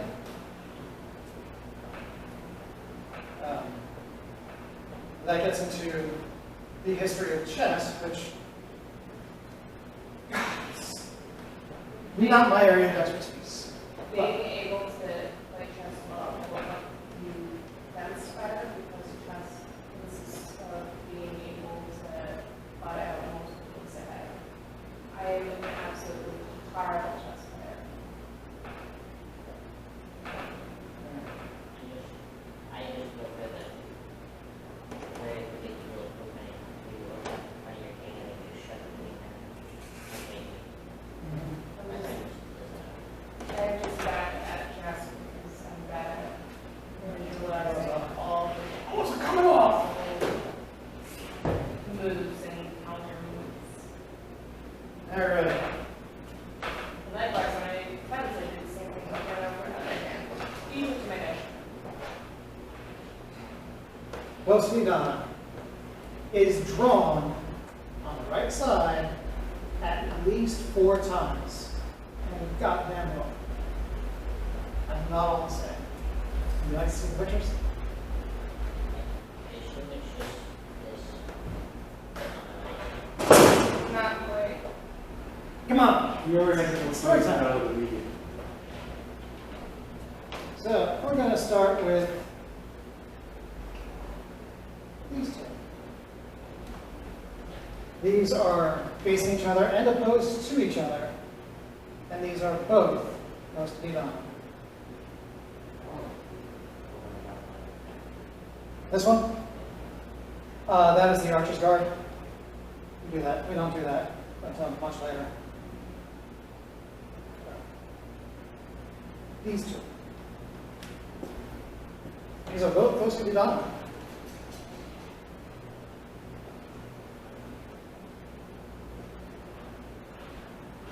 Well, when you turn the butt out, you point it at people, right? Is that? So when you're supposed to point your butt at the other person? You can. Yeah. That's one of them. So, The point. we'll start with the, I like to call it the laser one. Left foot's forward, right foot's back. Right foot's on the right side of the body, left foot's on the left side of the body. Hands are low. Really? Yeah. Europeans like holding they're mostly Europeans and they're not in, but they like holding the guard all the way down. Now the cross is still at the shoulder. About-ish. The tip is coming back behind the head.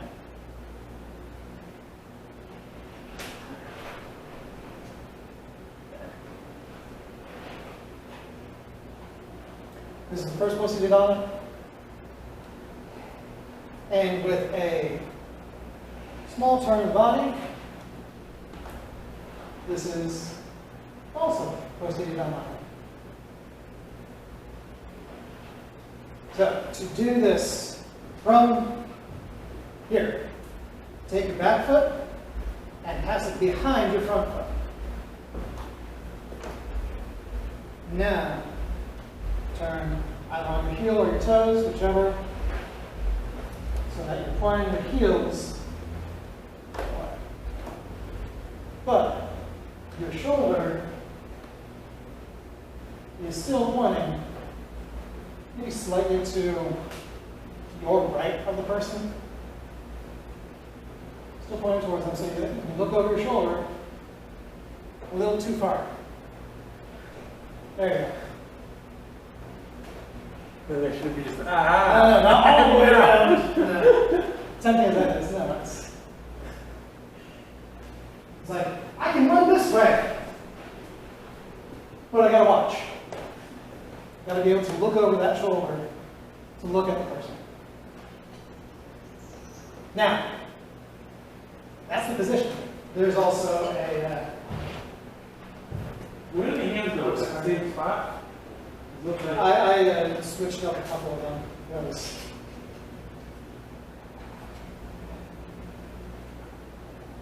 I did my hands a little bit lower than one of the pictures. So there's also this right here. Under your arm.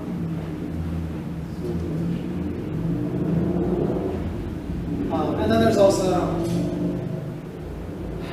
my laser, which is a combination of here, and just being here. Cross is off the shoulder, as is the blade, because if this is a sharp sword, that is a bad thing. I have a friend who's done that. John? Yeah. So up here. But it doesn't really matter because from any of those positions, you should be able to make all 7 blows of the sword. Crazy, right?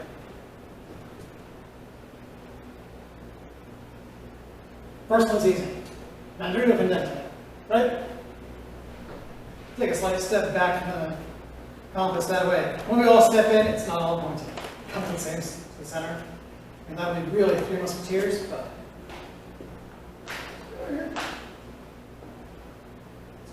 we're still centered on the compass, but come on, be part of class. So from whichever one you want to, it is I'm going to do that small step and a step through, and a descending blow from the right.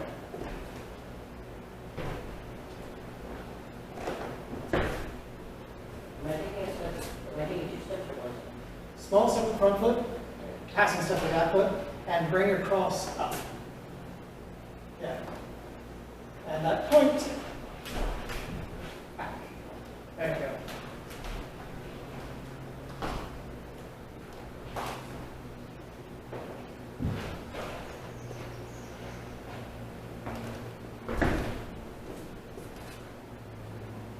Once more. All right. Now I'm going to change one thing for case we haven't done it. Drop your right hand. Make that cut.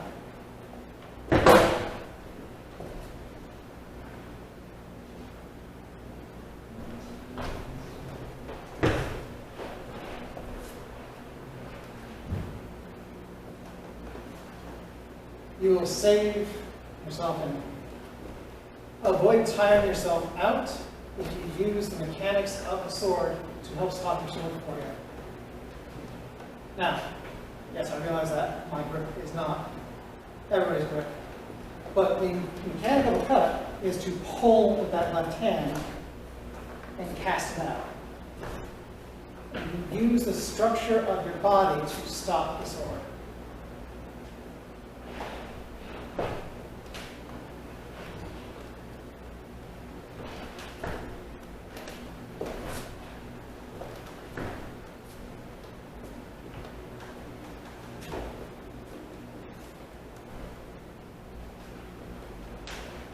So when you are pulling, there's going to be some lat activation in here.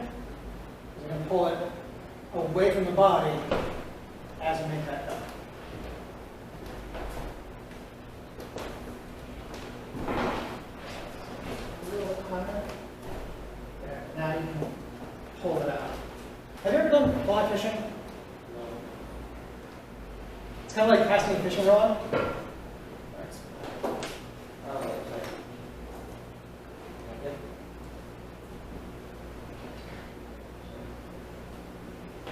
This is somehow not my t-shirt. I have to accept someone. It's been here for weeks here. Now, that mechanic of pulling and letting your body extension stop the sword is going to get so much easier with the right hand at it. And now choose where the point of the sword ends with where your shoulder points at, or your right shoulder. So if you want to go all the way through, shoulder down. You want that extension, and shoulder forward.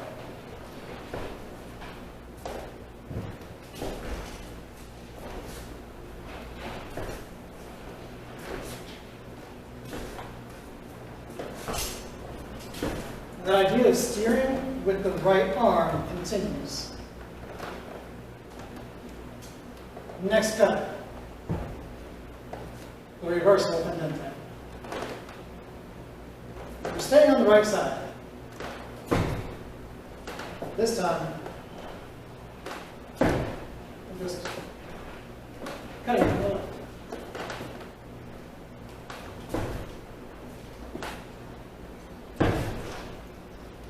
Don't take a passing step with this one.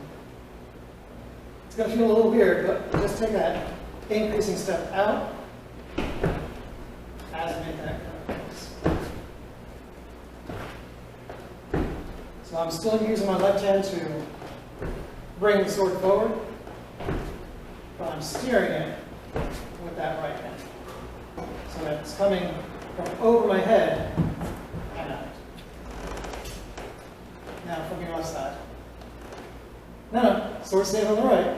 The sword is going to come to this side of my blade. Yep.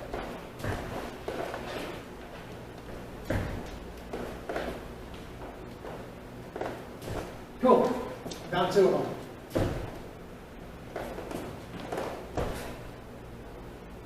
Yeah, push on class.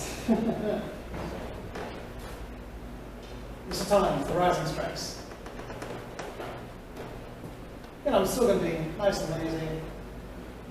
My left arm is extended off to the right side of the body, while it's still at about the shoulder. There you go, a little bit higher. And then a right side rising strike.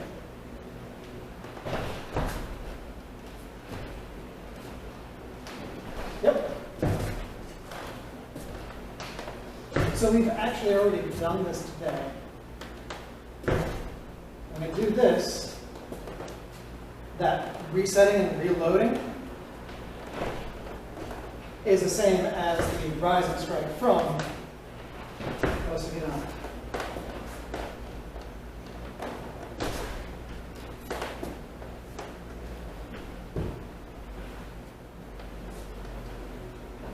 Oh, and of course, you can also do it from here.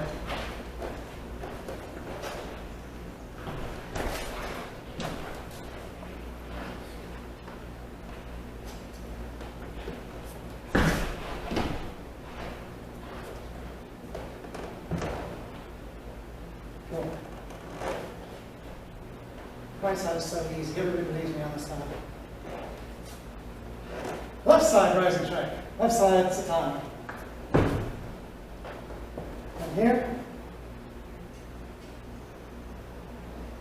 the sword actually needs to be behind the body in order to make that Wireless cut. It's a wireless cut. That has a second way to do it. here. I want to do it from here because it's a a little easier to demonstrate. Actually, looking under the arm makes it even easier because we're halfway there. Sword is coming up all the way. So it's not flat. It's actually, there you go. How do you step down? I'm usually doing just a advancing step with the front foot. Though you can step off to the right. This is a weird sort. No, it's how. It's very soft. This seems like you would not expect your opponent to do this. Oh no!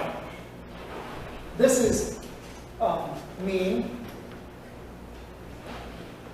It's also very dangerous. It is a rising strike. You should be aiming for right there. Extend your sword in front of you. Aiming for the sword.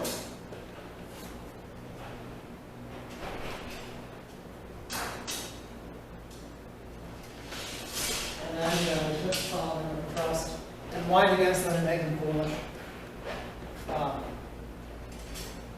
That being said, I generally use the left side satani, the reversal satani, to surprise the other person. Because they ain't expecting this. You don't have to do anything that will actually beat me.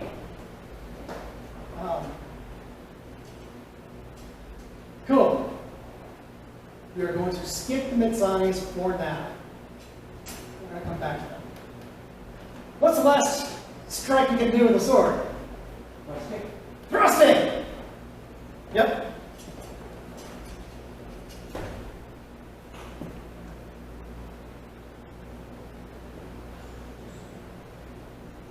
I don't see you do it. Yeah, that's pretty much it. It's either you bring the point across, stab that way, you cut down, not cut, but transition forward, stab in.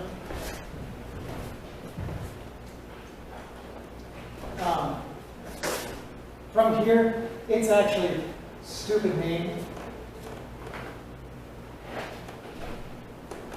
Bring the tip over your head. I'm stabbing you already. I can't see you. I can't see. If I can't see you, you can't see me. I'm stabbing you. It seems like a great idea. You should do it. For your students, look at me. I inherited that. Look, Anyway. run out of the ring. I don't walk backwards out of the ring. But they wouldn't expect it. They think they should trip. That must right. I'm pretty sure you would get knocked points if you actually did that. Is that like the other side? Stingray. Now that indicates to Mackenzie do at least once. All right, so we skipped two strikes, the middle blows of the sword, that's Ani's. It's because the Ani's a little weird. My interpretation of Metzani is that from here, this is one of Metzani's.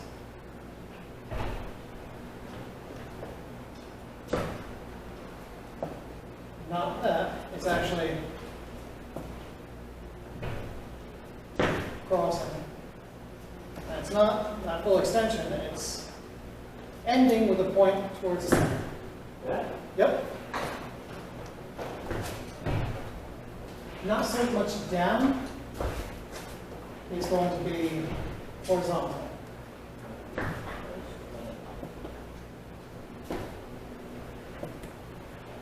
Do that again.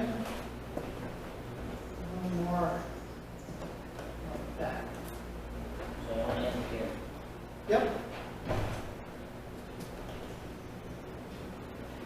Now you want the sword to come more horizontal and less vertical. Okay. Yep. So that's the one side. And then that's the other side.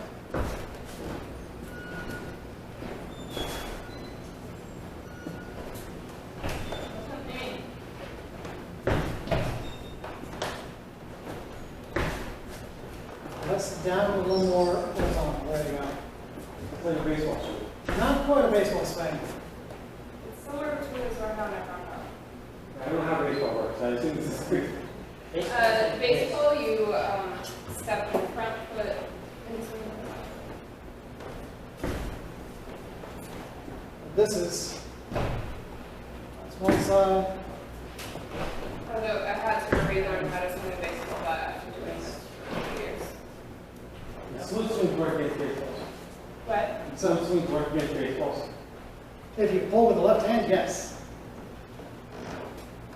Try with a short foot, it'd be very satisfying. although the actual descending cut mechanic is more similar to the mechanic than head. So And that's why you think that Here's- people fuck up their shoulders. here's the bits about Metsami, middle blow of the sword. You should be able to do one to the other, back and forth.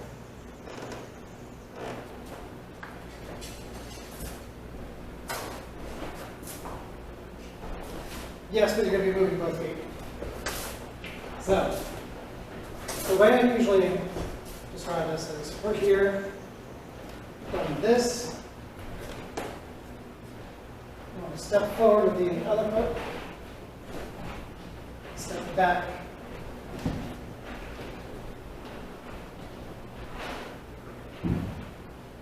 By the way, most of this action is with my left hand.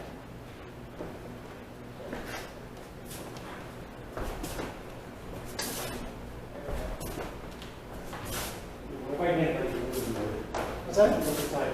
My right hand is doing this. Yeah.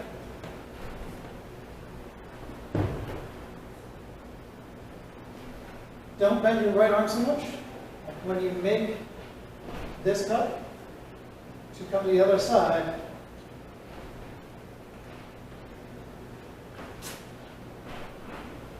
it's using the left hand to retreat and cut around. So,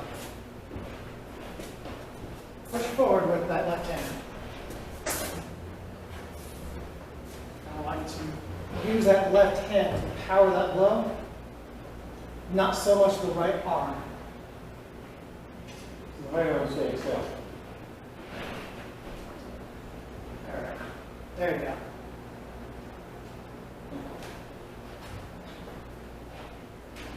There's a reason for that. It's a lot less exhausting.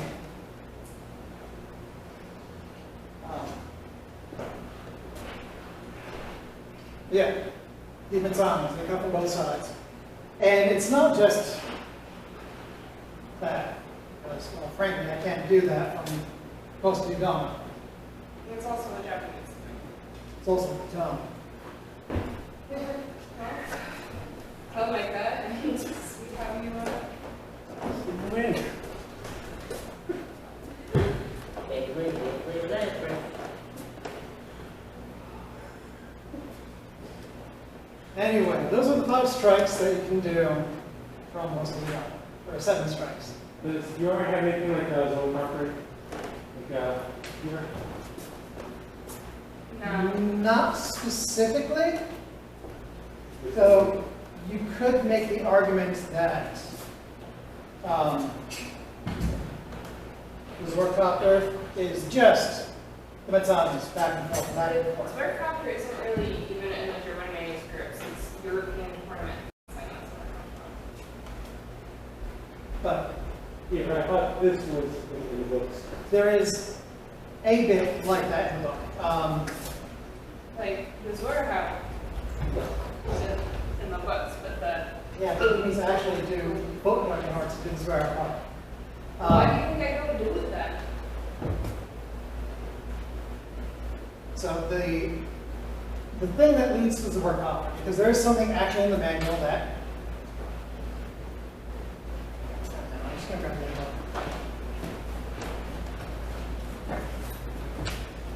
I don't remember the exact word. It's annoying.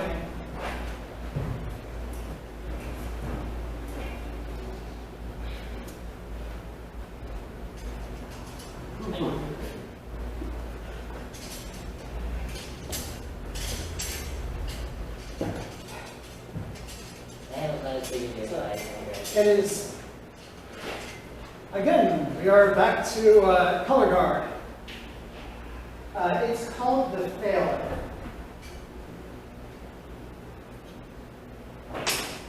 And what the failure is, so very briefly, very roughly, this is our cut. It's a lateral cut from the right side with the inverted thumb, leaning greatly out to the right.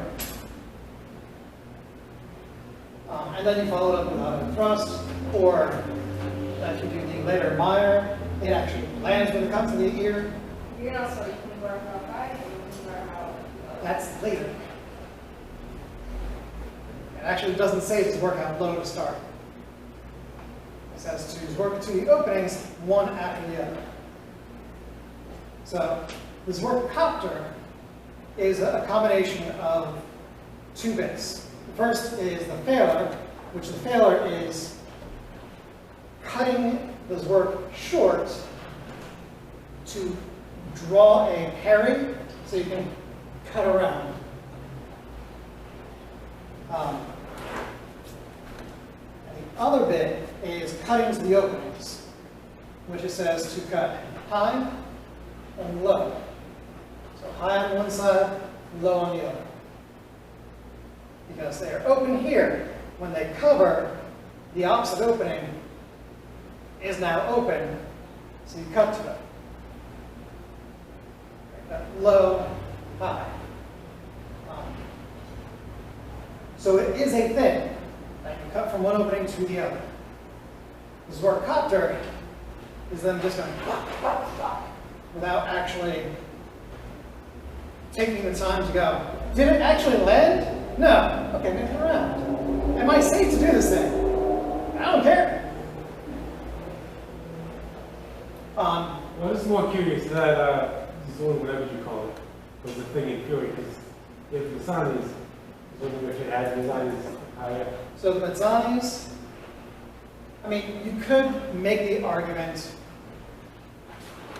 that this is two Mazzanis in a row. You could. People do make that argument. I don't care.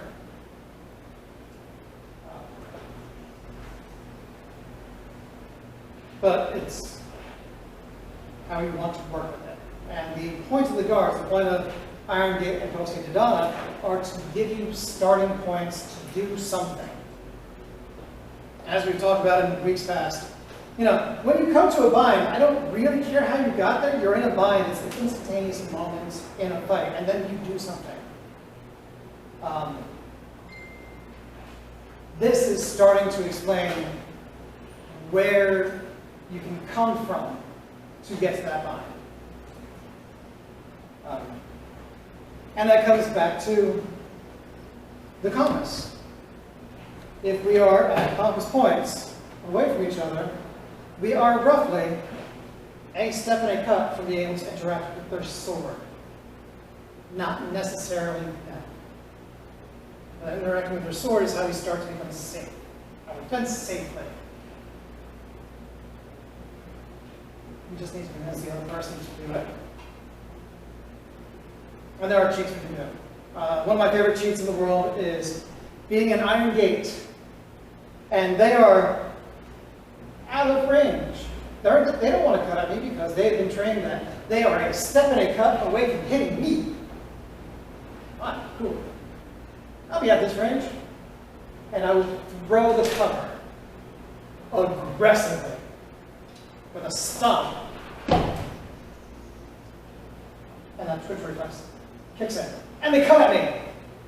And they cut a descending blow from the right side. because they're right-handed, and that's what they practice the most. That's the twitch reflex. Cool! I have now gotten them to bind with me at a long range. I can now do the other things that I want to do. Or maybe I got them to, or maybe they got just a little too close. Oh, we've now bound at a range that I can start to do the close game and grab it. But it's creating that opportunity to go, hey, I'm going to throw this cover. Do something. My games. The chess game of sorts. All right, moving on to wrapping it up now. Questions? And about this, have you ever seen a sword break? Yeah. Swords break all the time.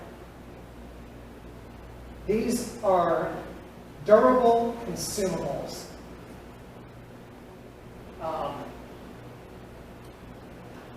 Your fetter should last you at least a year.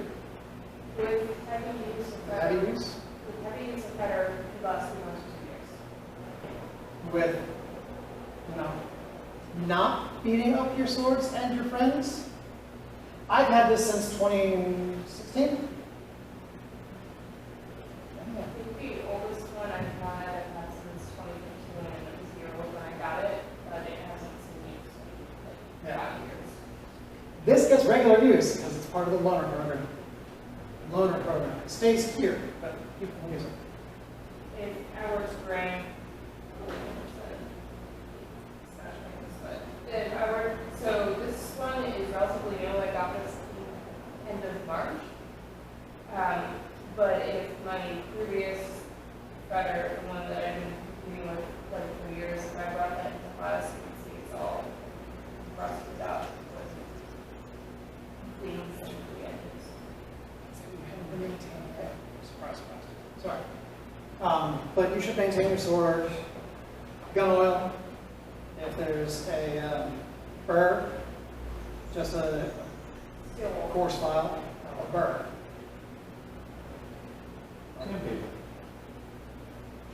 Sandpaper or a coarse file, depends on the. You said gun oil? Yep, What do you mean? like Remington gun oil wipe.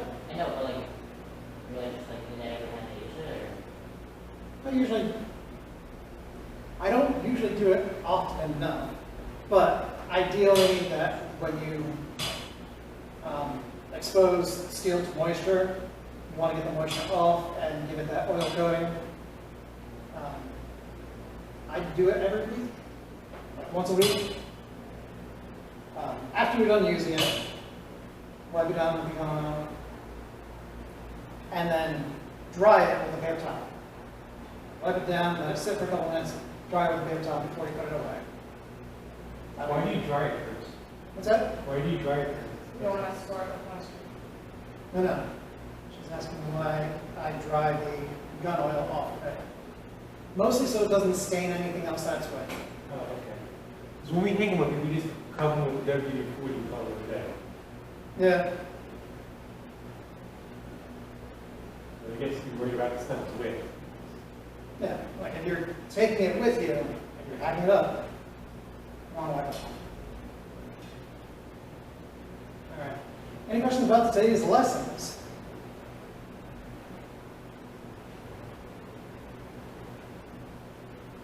You learned something. You learned something. Did you have fun?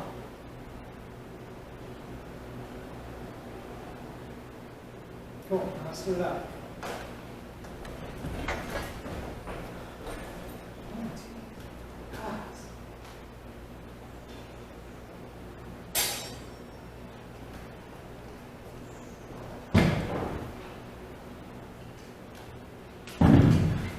I hate you do Brian salute, whatever. You're doing a salute. I don't care. Question about defense. Yeah. So in Hemo, we tend to just kind of like understand here, you can stand there, we're going to do whatever, and then fight. Is that correct, or should we have cutting through guards as you move to the person defense, and rather than holding static positions. Well, we shouldn't be in static positions, period. That's the other thing about the guards that we're going to get into more detail as we go through more of them. These are places that we can do things from.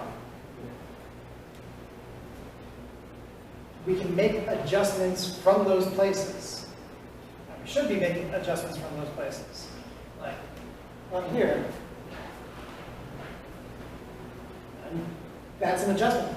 When I do that adjustment, what changes for the other person? Do they respond to it? Do they take space away from me? Do they give me more space? Do they start to move offline? So yeah, moving through the guards is a good idea. One of the benefits of the later Italian tradition, whatever Brian does, Marozza, is that the idea of cutting from guard to guard gives you a mnemonic, a memory device to go. I should be in a guard. I should be from this guard to that guard, and I should do something proper with my sword to get from point A to point B.